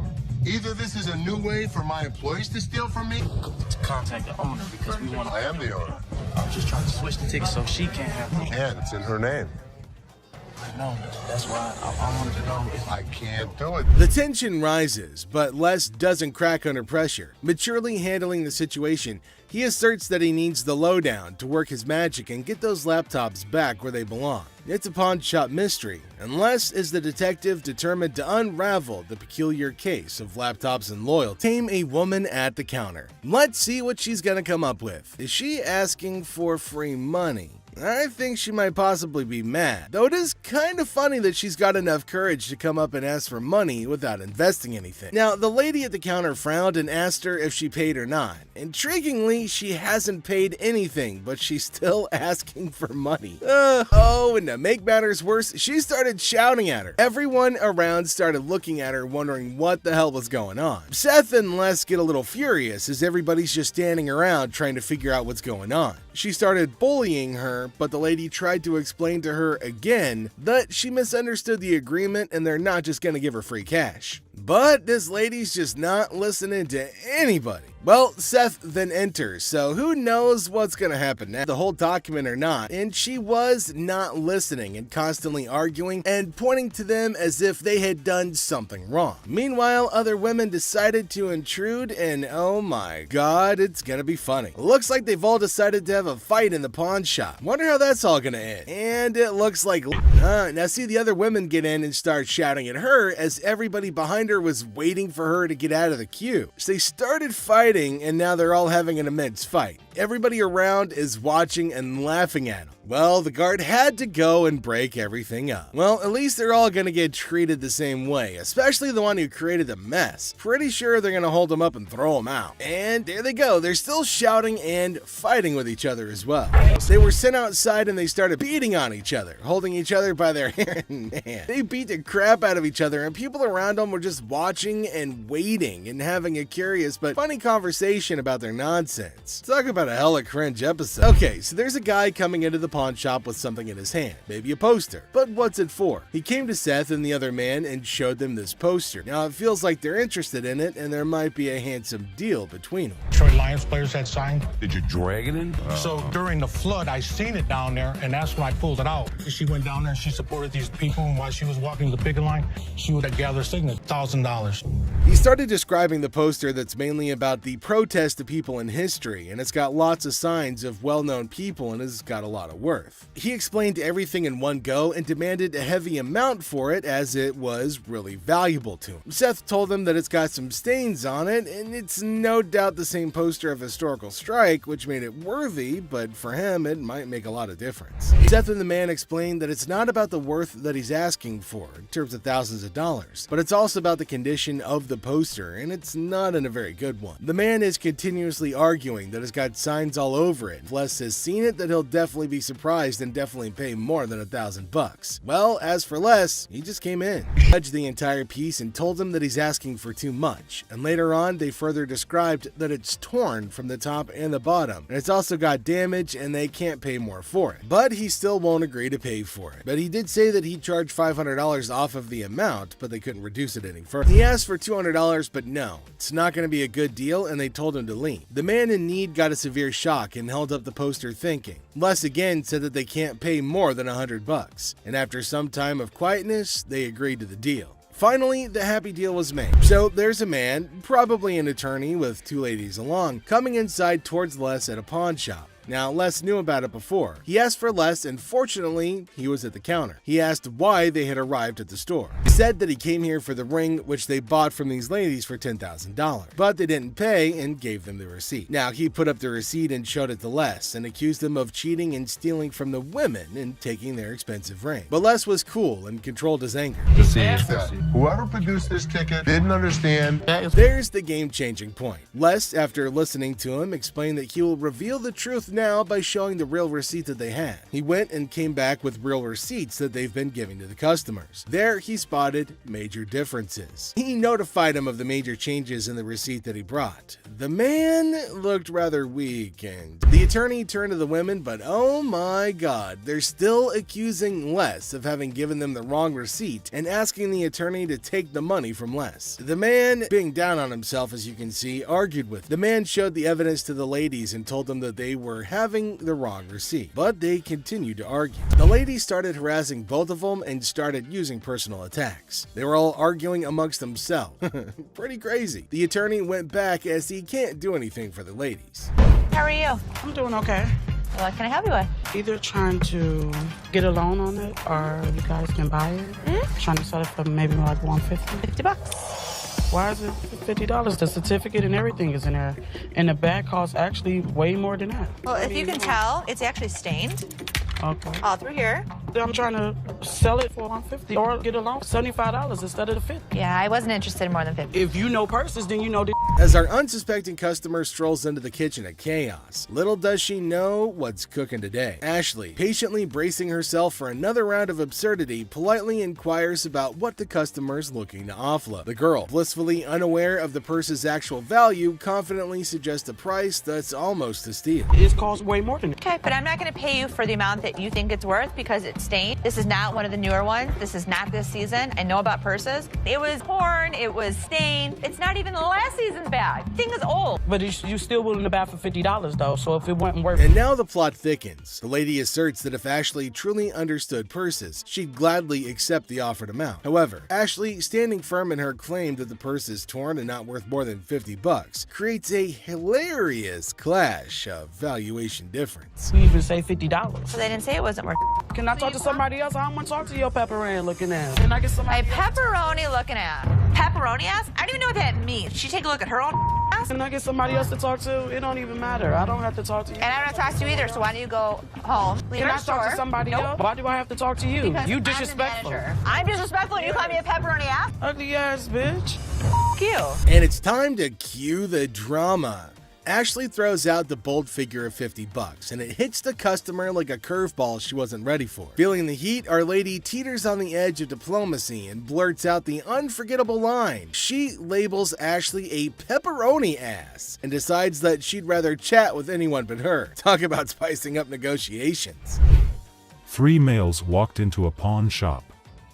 One of the suspects stood at the door as a lookout while the other 2 suspects walked directly over to the display cases.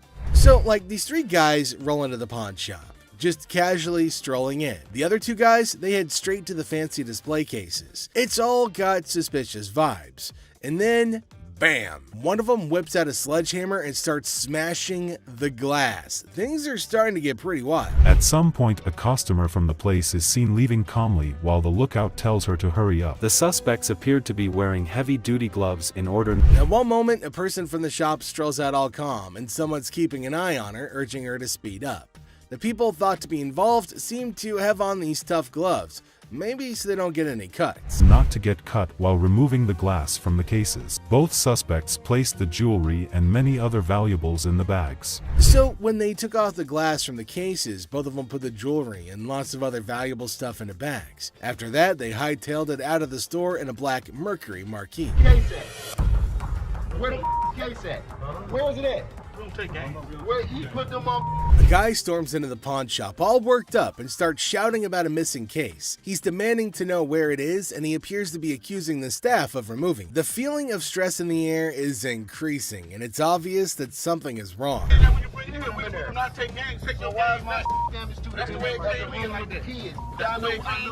gonna act like I ain't got no sense?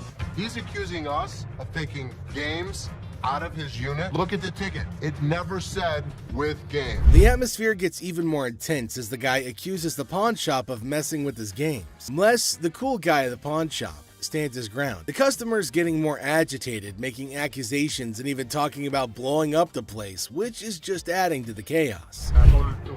Man, you think you can get your arms up off belly or none of your body parts on you, bro? After all the stress I have, the last thing I need is a customer causing a scene. Despite the escalating situation, Les stays calm. He tries to talk sense into the upset customer, especially with a big event coming up the next day. I know how to walk. I ain't illiterate because I ain't part of the week. And y'all motherfuckers in my minute only put them games in there. And you wasn't even standing there when I positive. Somebody need to blow this place up. It's time to go, sir. You ain't gonna get my weed off. I'm not. Let go. Can I get my weed? He'll get it for you, don't worry. You're making a threat like that? The situation becomes alarming when the upset customer makes a threat to blow up the place. Les, rightfully concerned about the safety of everybody, asks the guy to leave. Security becomes a priority, and the customer's demand for his belongings takes a back seat to the potential danger that he's creating. It's a challenging moment for Les, who's just trying to manage the chaos caused by an irate customer. You're like 400 for this watch right here? It's worth $820. Les, chilling at the pawn shop, notices a guy walking in, watch in hand. Les, being friendly, asks how things are going. The guy, hopeful, wants $400 for his watch. Les, the cool pawn detective, calmly discusses the watch's worth, revealing it's valued at about $82. The negotiation heat rises as the guy insists on $400, but Les suggests $7. The guy, pleading and sharing his life story about a baby on the way, asks for $400 again. Les stands firm, offering him the same price, which leads to a bit of yelling. The guy, feeling frustrated, calls the place bull ass and expresses his discontent.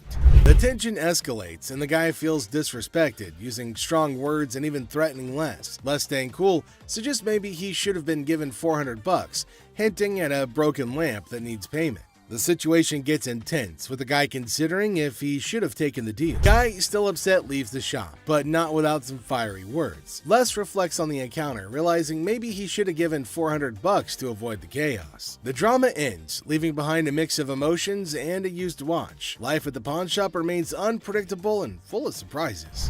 How you doing today? Hey, pretty good. How are you? Real good, thanks. I'm Les. I'm Randall. How are you? Randall, oh, you got a hell of a grip. Wow. What the hell is it? Call it a ring. Okay. I didn't think it was a bus. How'd you get it? I just got it. This guy smelled like a brewery. Okay. How much did you want? I'd like $500 for it. Why? Why? Because I need it. Yeah, I got you. 2 DUIs. A person walks into the pawn shop, catching Les's attention. Things start getting interesting right away. The person wants $500 for a ring and shows it to Les. Les, being curious, asks where the ring came from and why they want to sell it. The person gets really mad when Les asks questions. The intensity in the air rises as the person angrily explains why they're selling the ring. Les stays calm, making it a surprising and dramatic moment in the pawn shop. Well, if it was gold, I'd give you more than $500, but it's not real. I know it's worth $500 and you're gonna give me $500. Well, actually, if this was gold, and it was brass, it had no value. I understand. You have court issues. The problem is, I need $500 for it. I'm sure you do. Man, I don't know why you do. As the conversation continues, Les drops a bombshell. He tells the person that if the ring were real gold, he'd offer a whopping $2,500. Feeling a glimmer of hope, the customer suggests, just give me the $2,500 then. Expectantly awaiting a positive response, Les, with a touch of humor, reveals the harsh reality. He explains that the ring is fake, not even worth $500, and he won't pay that much for a counterfeit ring. You gotta give me something for it. I can't give it to you. I'm sorry. Give it to me anyway. Man, you can give me something for it. No, you give me something just don't for beat it. on the glass. This guy was drunk. You give me that ring back. Give me that. It's the. I ain't going nowhere. Man, get away from me. Get out of here! I go away! You man? In the midst of the ring discussion, a security guard quietly enters, taking a position behind the customer. The customer, desperate, pleads with Les to give him something for the ring, but Les, staying true to his detective skills, rejects the plea, emphasizing the ring's fake nature. Les, sensing trouble, comments that the customer seems drunk, adding another unexpected twist to the escalating situation. As the rejection sinks in, the customer, unable to contain his frustration, sits on the floor, declaring that he won't leave. The tension peaks as he becomes increasingly aggressive. The guard steps into action, forcefully dragging the defiant customer out of the store. But despite being escorted out, the customer continues to yell and make a scene. Oh boy. I see you sweating. Yeah. Must be hot outside. No, I was doing karate outside. You're doing karate? And judo. I'm Bruce Lee's sister. Really? Yeah. As the door jingles, a woman strolls into the pawn shop rocking winter clothes in the summer heat. Now she's chatting with Les, teasing him about the sweltering weather. She even claims to be a martial arts pro, throwing around Bruce Lee's name. The banter kicks off with a request for a karate move demonstration. She said she was Bruce Lee's sister. So what you got? The atmosphere takes an unexpected turn when the woman unveils a unique item, a mysterious fox mink. Les, unfamiliar with such creatures, engages in a lighthearted conversation to understand more about this fox mink. The woman, with a hint of mystery, reveals her intention to sell it. A mink fox? I don't know. I don't know. I'm not into animals. Fox. I've heard of fox. I've heard of mink. So fox mink. Did you want to pause? As the conversation unfolds, Les dives into the details of the fox mink, trying to grasp its worth. The woman shares anecdotes about the origins of the item, painting a vivid picture of its history. Les, playing the role of the detective, subtly negotiates and gathers information to figure out the best deal. So, how much did you want for it? $50,000. The encounter concluded with the woman deciding to part ways with her fox mink. Les, using his seasoned charm, finalizes the deal. The quirky tale of the winter-dressed woman and her unique pawned item adds an unexpected twist to the usual pawn shop routine, leaving both parties with a memorable experience. Woman comes in to sell me a high-end bottle of liquor. Ma'am, I'm Is that what you're saying? You have no respect. When you want to take a person when they die, fit the liquor inside the bottle. and anytime you're going to belittle a person. Ma'am, I didn't belittle you. As the door chimes, the woman confidently walks in, clutching an empty liquor bottle. She aims for a bold move, attempting to pawn the bottle for a cool $100. Les, with his discerning eye, swiftly rejects the proposal, explaining that a filled bottle would fetch a better price. The woman, not thrilled with the response, raises her voice, demanding respect and expressing her discontent. I'll give you $100. It's not worth more than $100. Especially when you say I wouldn't give you $100. Don't you ever walk up to my Baby, tab. hey, baby, don't point your finger. Life after this, don't you dare ever come in here again. In my face. I don't care, you're in my dad's store, and don't you ever think about coming in here again. Turn your ass around, badass out the door now. Nowhere, Ashley steps up like a superhero. Now, she doesn't just cool things down, she straight up shuts the woman down. With confidence, Ashley tells her to leave and never come back. Suddenly, the chaos turns into quiet, thanks to Ashley's quick and firm action. Son of a bitch. Where the hell is he? Rich! He's on the floor. People are waiting to pay us for their merchandise. He's not there. We're losing money.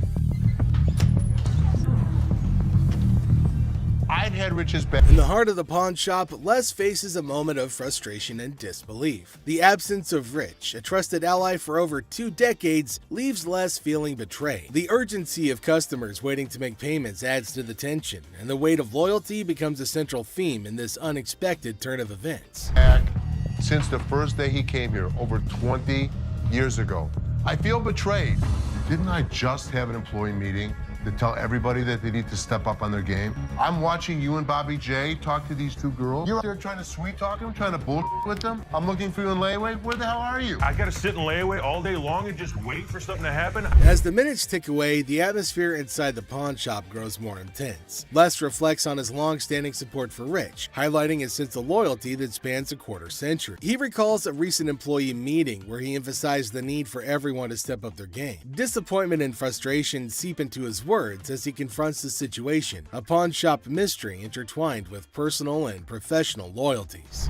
I'm watching you and Bobby J talk to these 2 girls. They're out there trying to sell their jewelry. You're out there trying to sweet talk them, trying to bullshit with them. They end up walking out the front door. You put me in a position that you were the next to go. In this pivotal moment, Les delivers a stern warning to a fellow employee, Bobby J. The scene unfolds with Les observing interactions and attempts at sweet-talking customers. The threat of termination looms as he recounts the consequences of letting down the team. The dialogue underscores the severity of the situation and the potential impact on job security. Tension rises as Les grapples with the repercussions of the unfolding events. Rich, I'm out. Tell your dad to off. You up your job. As the confrontation escalates, Les draws a line in the sand. The ultimatum is clear: compliance or termination. The final seconds capture the raw emotion and frustration of a loyal employee who feels unappreciated and misunderstood. He knew he was in trouble once we walked through that door. Joe, did you steal from me? Tell me the truth.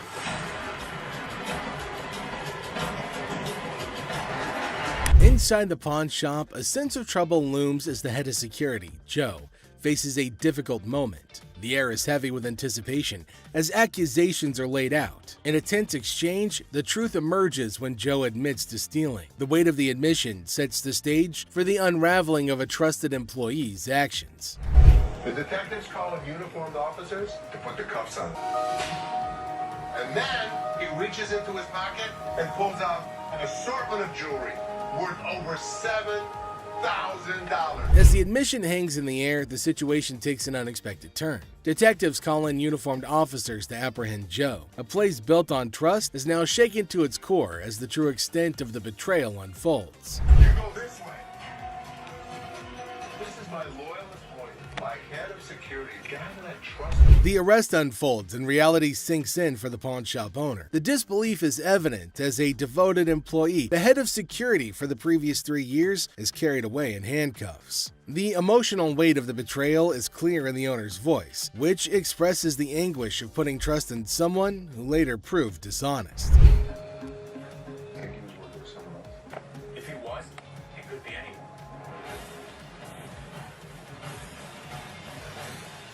As the scene unfolds, questions linger in the air. The owner ponders the possibility of Joe working with someone else, leaving the situation shrouded in uncertainty. The aftermath of the betrayal raises concerns about potential accomplices and adds another layer to the unfolding drama. The final seconds leave the audience in suspense, contemplating the true extent of the security guard's actions. Are you her customer or mine? I'm talking to you. Come on. This lady got so irate because she wanted to be next in line. She wanted to be first. She felt that she was the most important out of every customer. You're next in line, so let me be right with you. Okay, well, come on. It doesn't matter. What the are you? You're not the police. I can talk to whoever I want to talk to. What are you going to do? You offer it now. In the opening scene, Ashley is at the counter with a lengthy line of customers. A sudden disruption occurs when a black woman attempts to cut in front of everybody else. Ashley confronts her, asking, "What are you doing?" The woman becomes upset, but Ashley firmly asserts, "You can't do that stuff here." Goodbye. Come back here. Let's talk right now. Take the receipt. What would you like to do with it, ma'am? I want to pay. Well, you have to go to those windows. I'm not. No. I come to this line any other time. Not at this window. Okay, well, I'm not going to stand in the line. In the wrong line. Get in the other line. And I'm not going to get in another line. I'm going to walk straight up to the damn window. We won't take you. The woman continued standing in line at the counter. Les approached her, inquiring about the situation. She explained that she wanted to pay, but refused to move to the next window. Les informed her that in the pawn shop, crossing others in line isn't allowed, emphasizing the importance of waiting your turn. Care of you. Well, y'all just only see this lady here? All the other customers. Okay, and I always come to this line. I'm sorry. You have to stand in the other line. Okay, well, I'll be back before y'all close. You can do whatever you want in this line. She can't. Can't wait your turn. We'll be back later. Following the interaction, the woman eventually complied and moved to another window. Les, taking action, instructed the workers at that window not to accept their payment. He firmly directed the woman to wait in line like the other customers, reinforcing the shop's policy on fair and orderly transactions. Thank you, sir. Thank you. Thank you. Thank you. Yeah, jackass. Take your bitch. Take yeah, that's you. And get it to you. Yeah, make me. Sir, we don't want please. this. You can take this stuff. Sir, listen. I don't know what the problem was. As the interaction begins, the customer expresses gratitude, but the tone takes an unexpected turn. Tensions rise as the customer's language becomes confrontational. The shopkeeper, addressing the situation calmly, refuses to tolerate mistreatment. The dynamics shift from appreciation to conflict, showcasing the challenges of customer service in a brief yet intense moment. Came in here, tried to spend my money is what I did. That's what I did. Okay. And come instead of trying to come in here, I'm not even talking to you. I need a liver transplant. Why? Seriously? They didn't even look at these cards. Sour Patch Kids. The narrative unfolds with the arrival of another customer, visibly intoxicated. The shopkeeper navigates the encounter with a mix of tolerance and assertiveness. The customer attempts to engage in banter, revealing signs of alcohol influence. The shopkeeper, unswayed, maintains composure and subtly addresses the situation, highlighting the challenges of dealing with individuals under the influence. I'm not even out here, so I get this $30. Not paying on my... Wow, 50 for that. Jeff, take him out, please. Better not put it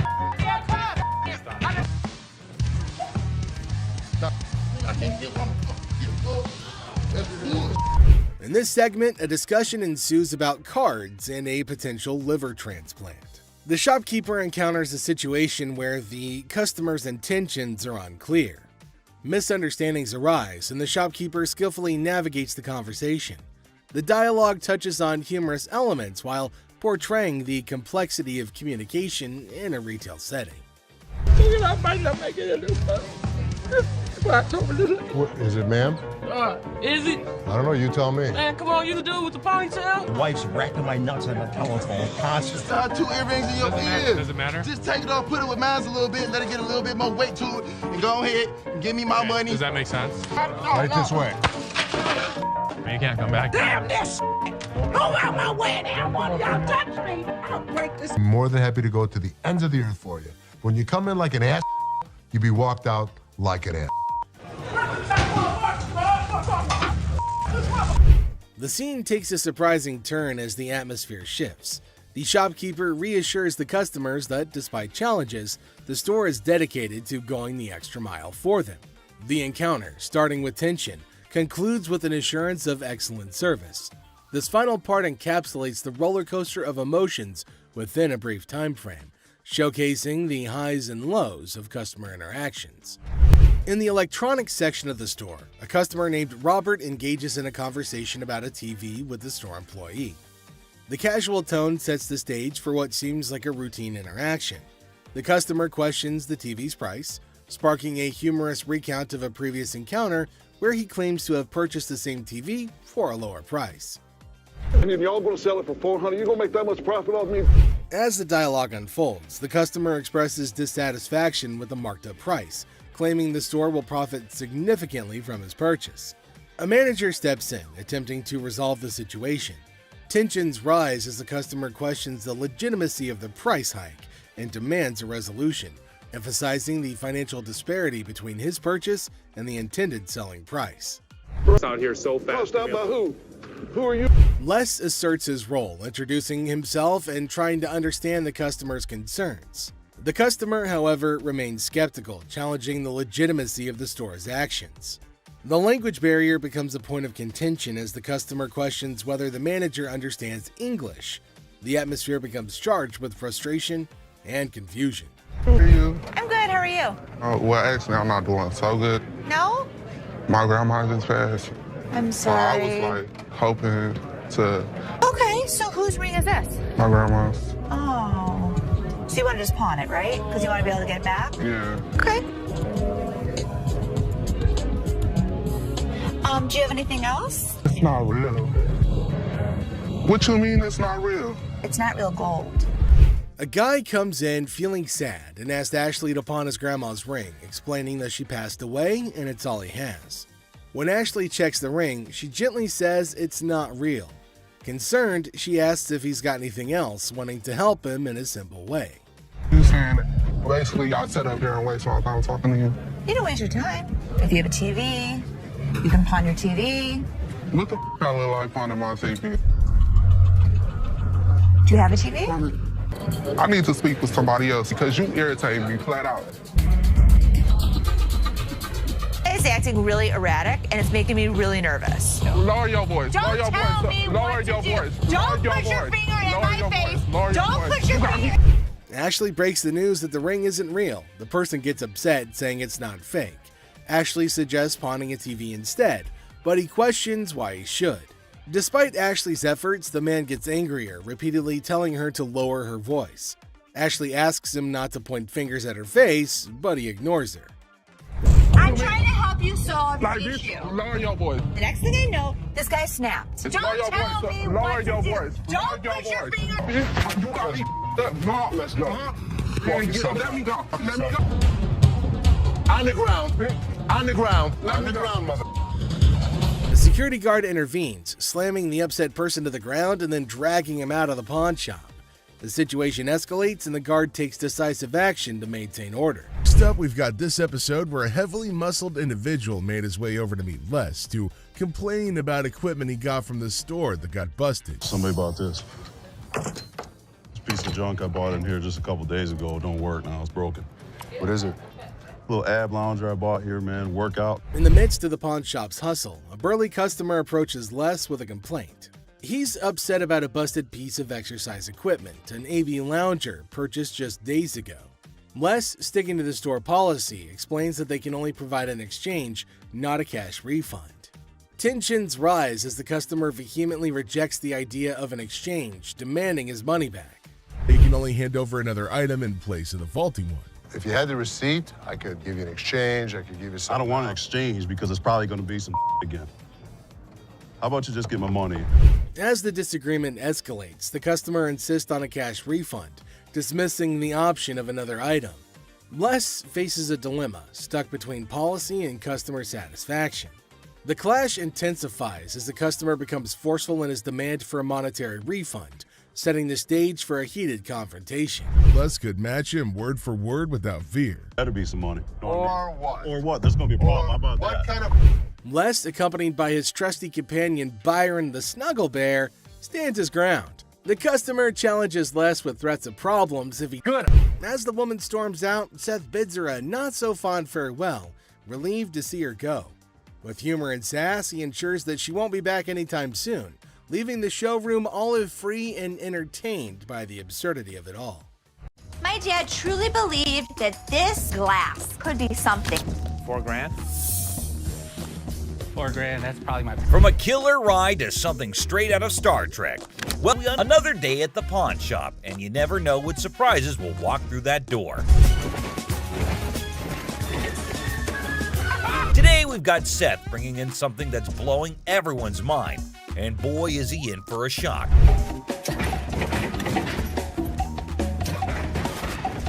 Our friend Penny rolls in with a rare 83 T-top Cutlass, lowrider frames, and a fully customized beauty. Whoa, whoa, whoa! This is the stuff dreams are made of. These babies are like finding a needle in a haystack these days, and you can see Seth's eyes light up with excitement. Easy there, Seth. Don't get too carried away. We see all types of old cars come through the store. Does it do the four-wheel hop? It could if you wanted it to. This amazing car is decked out with 4 switches and can hop up to 72 inches in the front. And guess what? If you're up for it, it can even do a 4-wheel hop. Talk about a versatile ride. If you wanted it to, sure. It's equipped to. But it's very rare we see a tricked out car that actually jumps off the ground. This car is the real deal, folks. It's got all the bells and whistles you could imagine. How often do you come across a fully equipped ride like this? Seth can't help but admit that it's incredibly rare to see a car that's not only fully customized, but can also jump off the ground. He can't resist showing off, telling us about the car's 4 hydraulic pumps and a whopping 14 deep cycle batteries. More batteries mean more power, right? Seth and his buddy can't resist the temptation to hop in and experience it firsthand. And let me tell you, they are having a blast.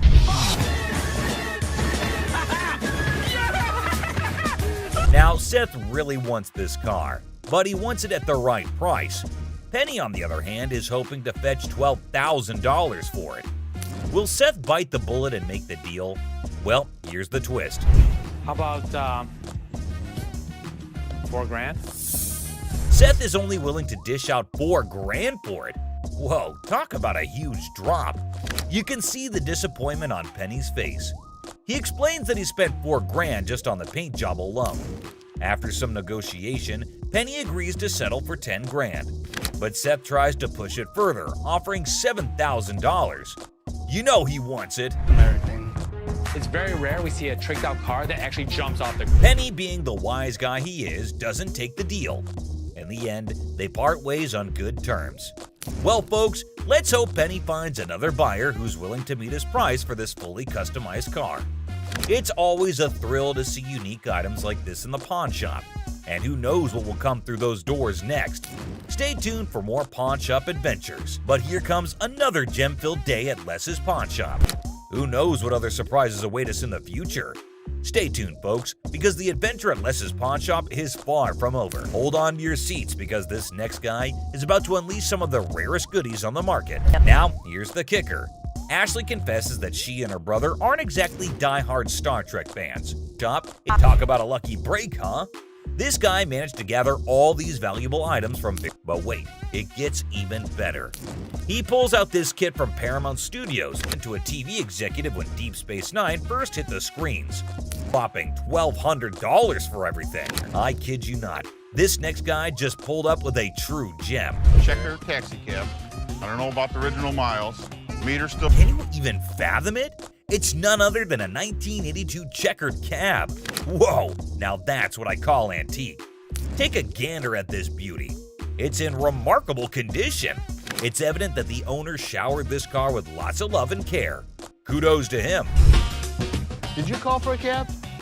Did you call for a cab? Now, hold on to your hats because there's more to this story. Our daring duo, Les and Seth, decided to peek under the hood. Lo and behold, their jaws dropped. Look at that thing purr. Don't you lose money because you get there quicker? And it all goes... The engine looks splendid, almost brand new. How cool is that? But wait, there's a fascinating tidbit about this cab. Back in the day, they used to write the rates right on the taxi door itself. Talk about genius. This way, the rates were fixed, making it easier to attract customers. It's a shame we don't see this kind of thoughtful detail nowadays. The door. Did you see the rates on the door? Yeah, I did. The shut up one is one I like. And guess what? This car enthusiast doesn't just have one of these incredible cabs, but a whopping total of 4. 4, my friends! And out of all his prized possessions, he decided to part ways with one and sell it to this very pawn shop. As long as the price is right and it's in good condition, we can make a profit. Boy, oh boy, Les and Seth should count their lucky stars. Now brace yourselves for the asking price. This customer is seeking a jaw-dropping $10,000. Can you believe it? Les, being the inquisitive one, questions the reason behind such a hefty sum for what seems to be a mere antique car. Sensibly, Seth suggests that the customer take the car for a spin, just to ensure everything is running smoothly. Perhaps then they'll be able to negotiate a fair price. Good thinking, Seth.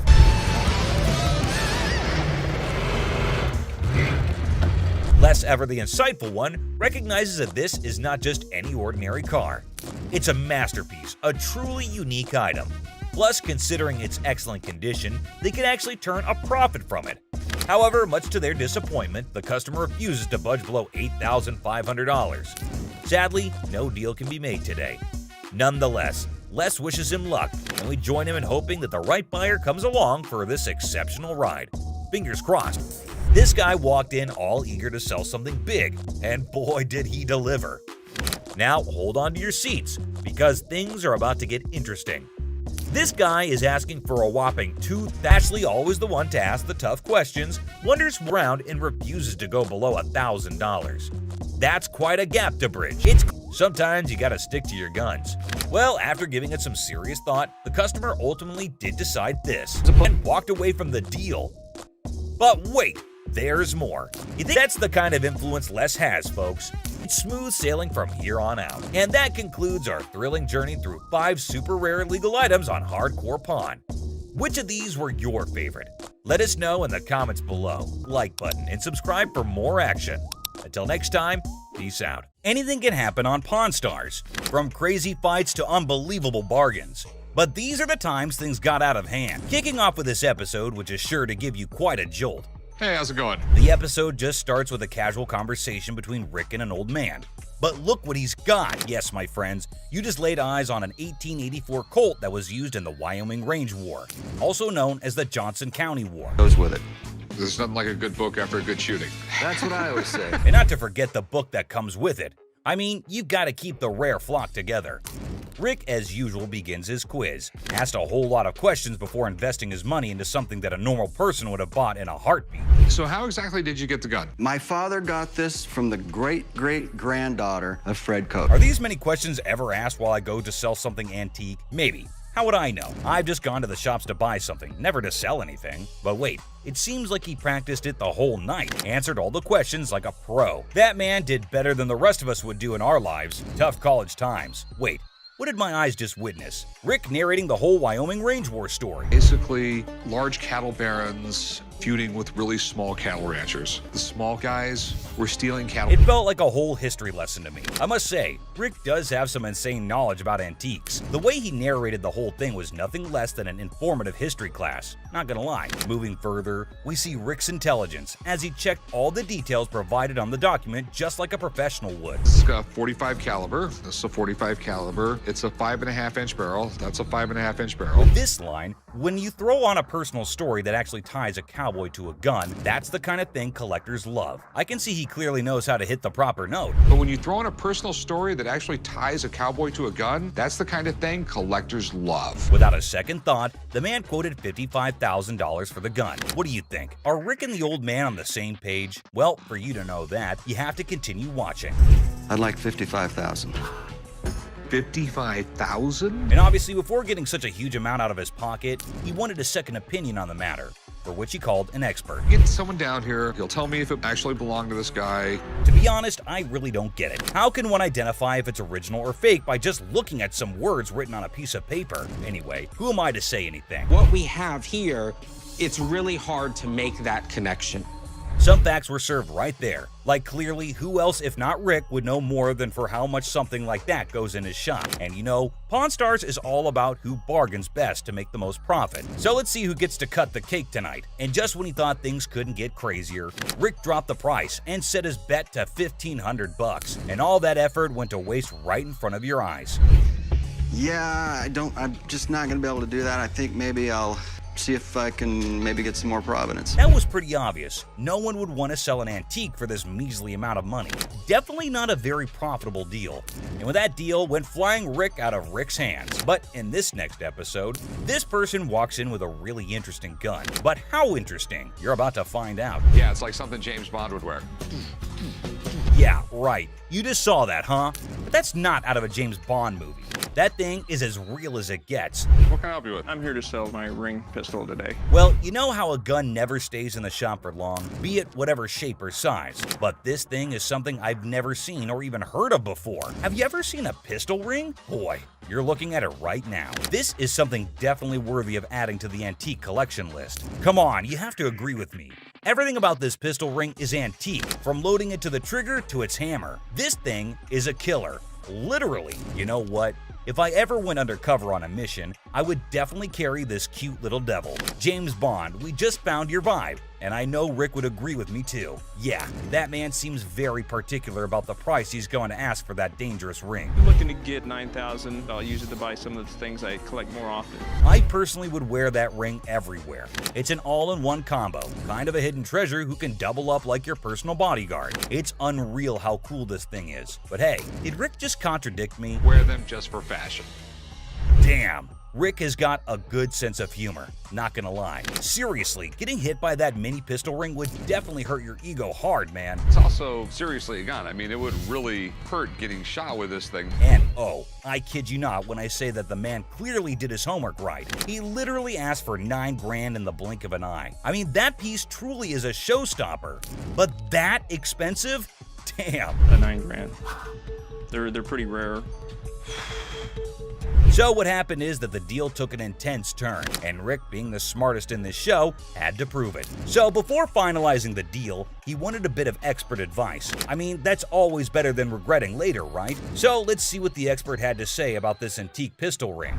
The European gunsmiths, they were making all kinds of little weird things. This is the Imperial Protector. Basically, looks like this tiny mean machine has taken down quite a few people in the past. So it must cost a bomb. But let's hear it from the expert himself. For $11,500. Okay. Thanks, Tony. I really appreciate it. Whoa, I never expected that. $11.5K? That's crazy. And just look at the size of that thing. That thing is golden for sure. But as you know, Rick plays by his own rules, and I'm curious to know what he has to offer. I'll give you $3,000 for it. No, can't do it. Okay, so Rick is trying to settle the deal for $3 grand. But bro, that's like not even half the price the seller asked. Do you think the man will accept the offer? For someone who knew a great deal about the pistol ring, I don't think this man is gonna budge. But Rick wasn't ready to give up or give in as yet. So, do you think they'd both settle on the same grounds? Who do you think is going to win this round? Well, let me put your anxiety to rest, for here comes the moment you're waiting for. As amazing as this thing is, I'm sorry, I just can't do it. And just like that, Rick missed the chance and saw the extraordinary collector's pride walk right out of his door. But what happened in this next episode is even crazier. Working with an instrument maker and got really, really interested with the harmonica. You know how music instruments can be great collectibles. In which case, what do you think about an ancient instrument that has an emotional connection to it? Does it help double up the price?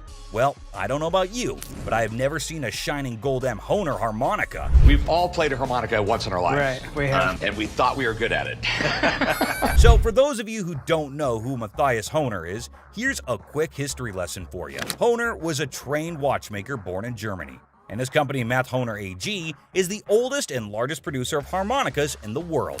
If you want to know more about this masterpiece, here's Rick for you.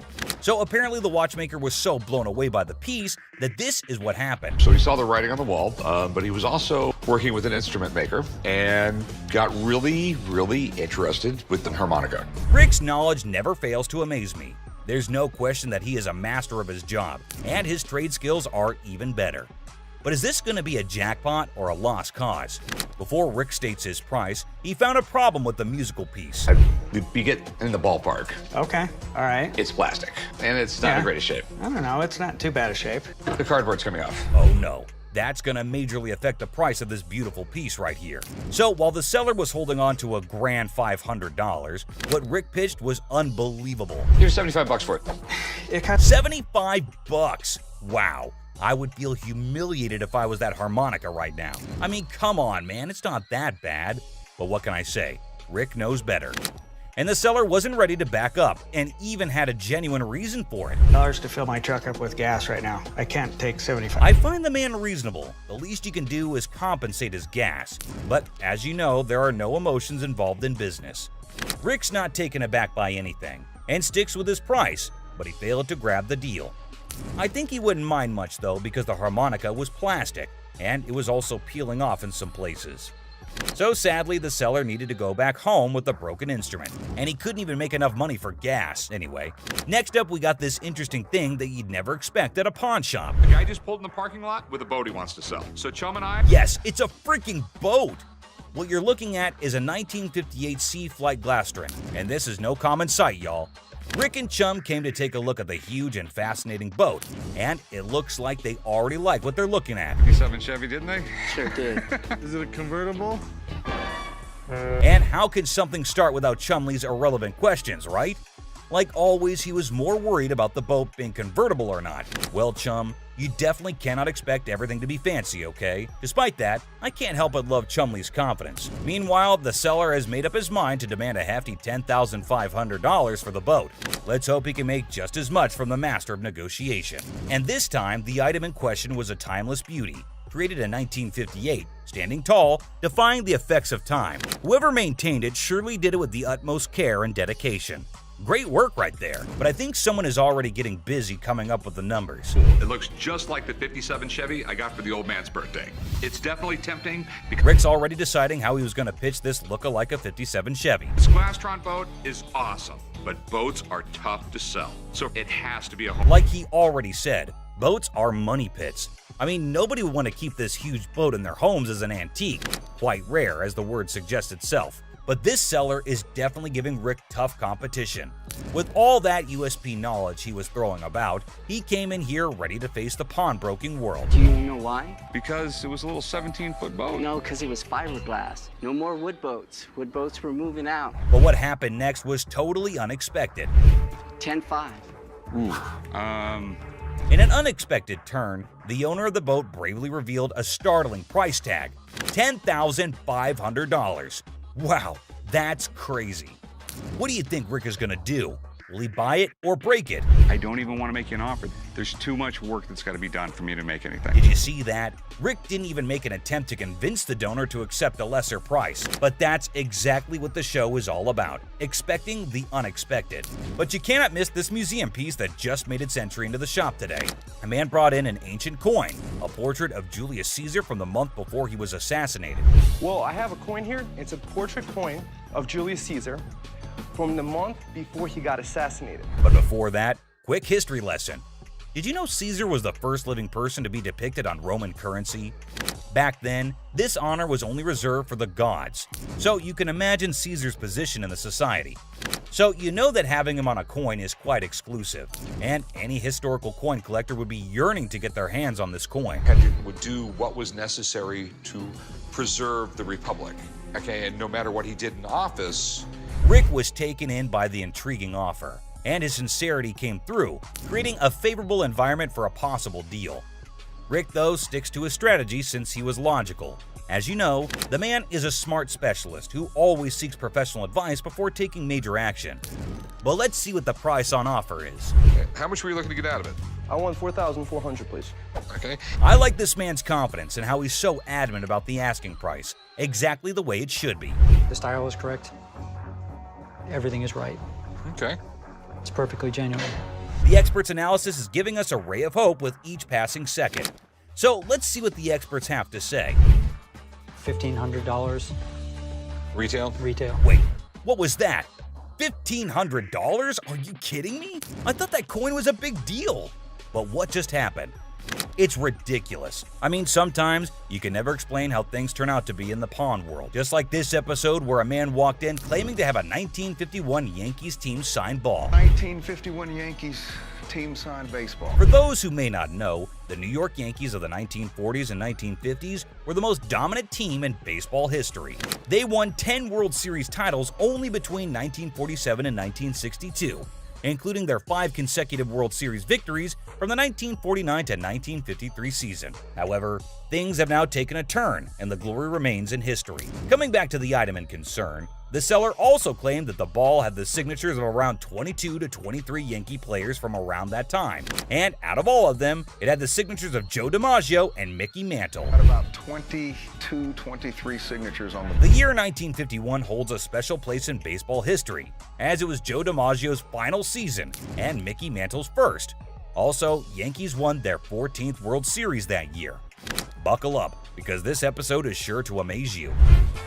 My grandfather went to a game in 1951 with my mother and received The seller said that it was his grandfather who managed to get this iconic baseball.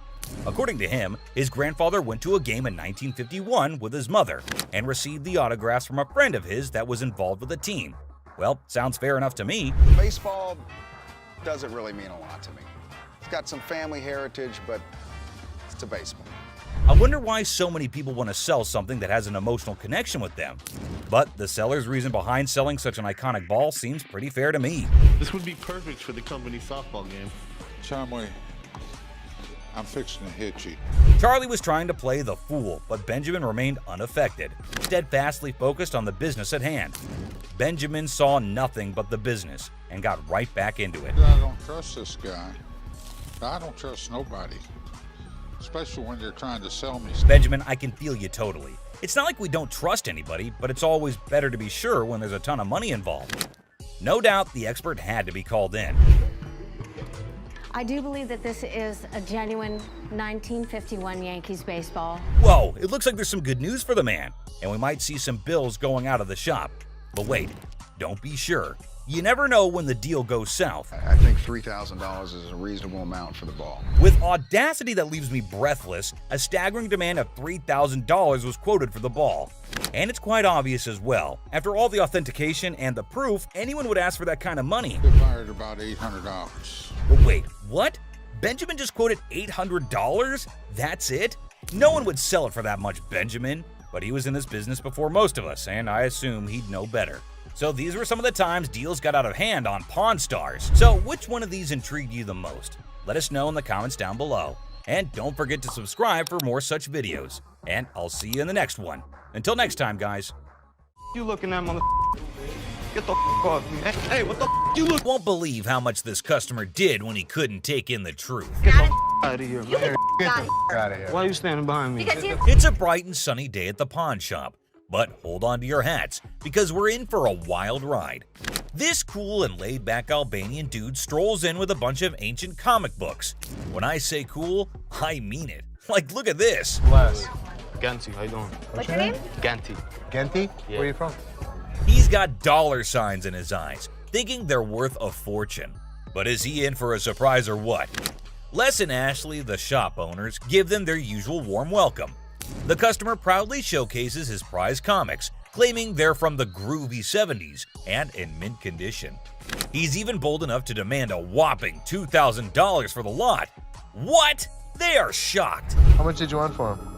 I was looking around 2,000, man. $2,000? But our savvy Ashley ain't falling for it. She spots the bent corners and unimpressive preservation, grilling the customer about their sorry state. Poor fella, he's speechless. Didn't see that coming, did he? Do you see the edges? That's just one of them. Come on. No, actually, that's all. Ashley cuts straight to the chase and offers a jaw-dropping $5 for the entire stack. Yep, you heard it right. A gigantic drop from his lofty $2,000 expectation. Naturally, our customer isn't happy with the lowball and tries to haggle. But kudos to Ashley and Les. They hold their ground, eventually nudging the price up to a massive $6. Come on, you guys, just work with me a little bit. Give me something, you know what I mean? 6? And that's when things go from zero to chaos. Our previously calm customer suddenly loses it, accusing the shop of playing mind games. Leslie tries to calm him down, reassuring him they're not joking around. But no, he won't take their word for it.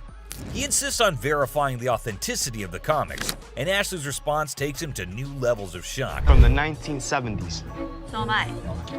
I don't go for you. Oh boy, buckle up, because it's all downhill from here. The customer starts swearing up a storm, slamming the table like a man possessed.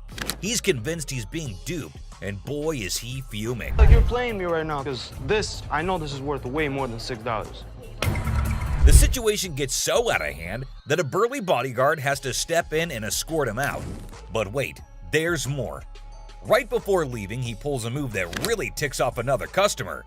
Talk about adding fuel to the fire. Get the off me. Hey, what the you look? Come here. Next thing you know, we're witnessing an impromptu street brawl right inside the shop. These two customers throw punches like they're in a heavyweight championship match. And let me tell you, it's a hilarious sight to behold. Come on, fuck me. Oh, these guys are you little bitch. Eventually, the bodyguards swoop in like superheroes and drag both fighters out. Man, talk about a show. After the dust settles, our Albanian friend tries to save face with a final quip. "I'm Albanian, baby." Well, my friend, you've certainly lived up to that fiery reputation of yours. What a roller coaster of a pawnshop experience, folks. We see as the bodyguard's on alert, and even Seth, the boss, steps out of his office to see what the commotion is all about. Seth steps up and asks the customer to read the sign again. He patiently explains what it actually means. But does our furious customer listen? No way. He's sticking to his guns, dead set on his demands. He even goes back and snatches the sign to show it to the receptionist and Seth. But wait, there's more. To show his anger, this guy grabs a harmless plant and throws it on the ground. Seriously, what did the plant ever do to you, man? And off he angrily storms away. It's never a dull day around here, is it? This next lady has real poor luck, but it does not excuse her behavior. Wait, man. The door's right there. Have a good day. Because you got a big dude, you think you hot? So this lady storms into the store demanding her stuff back, which happens to be just 2 TVs. The receptionist asks her for some ID and tickets as proof, but this lady is completely clueless. I need your ID or the tickets. My what? She doesn't have any of those things, and here comes the shocker. Her boyfriend pawned off her belongings. Can you believe it? Now she wants them back, and it's a pretty messed up situation to be honest. She explains to the receptionist that she can't provide the required documents because her no-good boyfriend isn't even around anymore. He left her high and dry. Ouch, that's gotta hurt. Now Ashley, who overhears the whole thing, initially sympathizes with this poor girl. But hold up, that sympathy doesn't last for long, and for good reason. I feel terrible for her, but I can't help her without her ticket. This customer suddenly loses her mind, like all the anger in the world has consumed her. And guess what she does next? Brace yourselves, people. She starts yelling and banging on the glass window, demanding her precious TV. Don't land on my way! Seriously, that's not how you get things done. Even if someone is trying to help you, no one will tolerate that kind of behavior. Ashley, understandably furious, tells her to back off. The situation gets so heated that Ashley has to step out of the room to confront this unruly customer. And guess what? This lady has the audacity to threaten Ashley. Well, Ashley isn't one to back down, so she tells her to get the heck out of the shop. This customer is beyond crazy, I tell you. It seems like she had a truckload of problems even before she set foot in the store. What? I dare you. Now, the bodyguard steps in to escort her out, but oh boy, this girl goes on a rampage. She knocks over everything in her path, completely enraged. Come on, girl, you seriously need to chill out. Finally, they manage to get her out of the shop, but you won't believe what happens next. Unlike the previous guy who threw a plant, this woman tries not once, not twice, but 3 freaking times to break back into the store. I mean, seriously, woman, get a grip on yourself. This is just embarrassing for everyone involved. But damn it, we're not your local psychologist neither. Even the bodyguard has had enough at this point, and he can only imagine what kind of crazy exchange must have taken place. Man, oh man, what a wild scene that must have been. This next guy is the most polite guy you'll see, but things take an interesting turn. I'm trying to help you solve your issue. What you mean? Well, folks, let me tell you about this wild encounter that went down, starting with a seemingly innocent greeting. Hey, how are you? I'm good, how are you? Well, actually, I'm not doing so good. Little did anyone know, trouble was brewing. You see, this poor customer was feeling down because his dear grandma had passed away. He needed to sell something urgently to scrape together enough cash to cover his rent. Now that's a tough spot to be in, right? Enter Ashley, a real gem of a person. She genuinely empathized with this guy and offered a helping hand. So the dude decides to sell his late grandma's ring, thinking it's made of real gold and worth a fortune. Ashley, being the responsible gal she is, takes a good look at the ring to verify its authenticity. And guess what? It's not the real deal, folks. It's as fake as a knockoff Rolex. Okay. Do you have anything? Naturally, Ashley breaks the news to the guy and asks if he's got anything else to pawn instead. But this fella, he ain't buying it. He's convinced that Ashley's got it all wrong. and he wasted his precious time chatting with her. Well, hold your horses, buddy. Ashley calmly reassures him that his time wasn't wasted and suggested he could pawn his TV instead. But oh boy, this suggestion hit a nerve. He starts acting all weird and uncooperative, throwing a tantrum. TV, you can pawn your TV. What the I look like? Now, here's where things get intense. Ashley's just trying her darn best to help this guy out, but he's not having it. He demands his ring back and starts searching for someone else to deal with. I'm trying to do whatever I can to help him. This not making no sense. And when Ashley tries to explain that she's simply doing her job to lend a hand, it's like a switch flip inside this guy's head. He goes ballistic, questioning Ashley's every move and acting all erratic. It's honestly a bit scary, folks. Believe it or not, this fella has the audacity to tell Ashley to lower her voice, even though he's the one causing all the ruckus. Talk about pushing boundaries. He even has the nerve to put his hand on her face trying to belittle her. And get this, he's not even listening. Lower your voice. Don't Lower your tell voice. me Lower what your to do. voice. Don't Lower your push your- voice. He's busy with his threats, making Ashley's job even harder. But our girl Ashley, bless her heart, stands her ground like a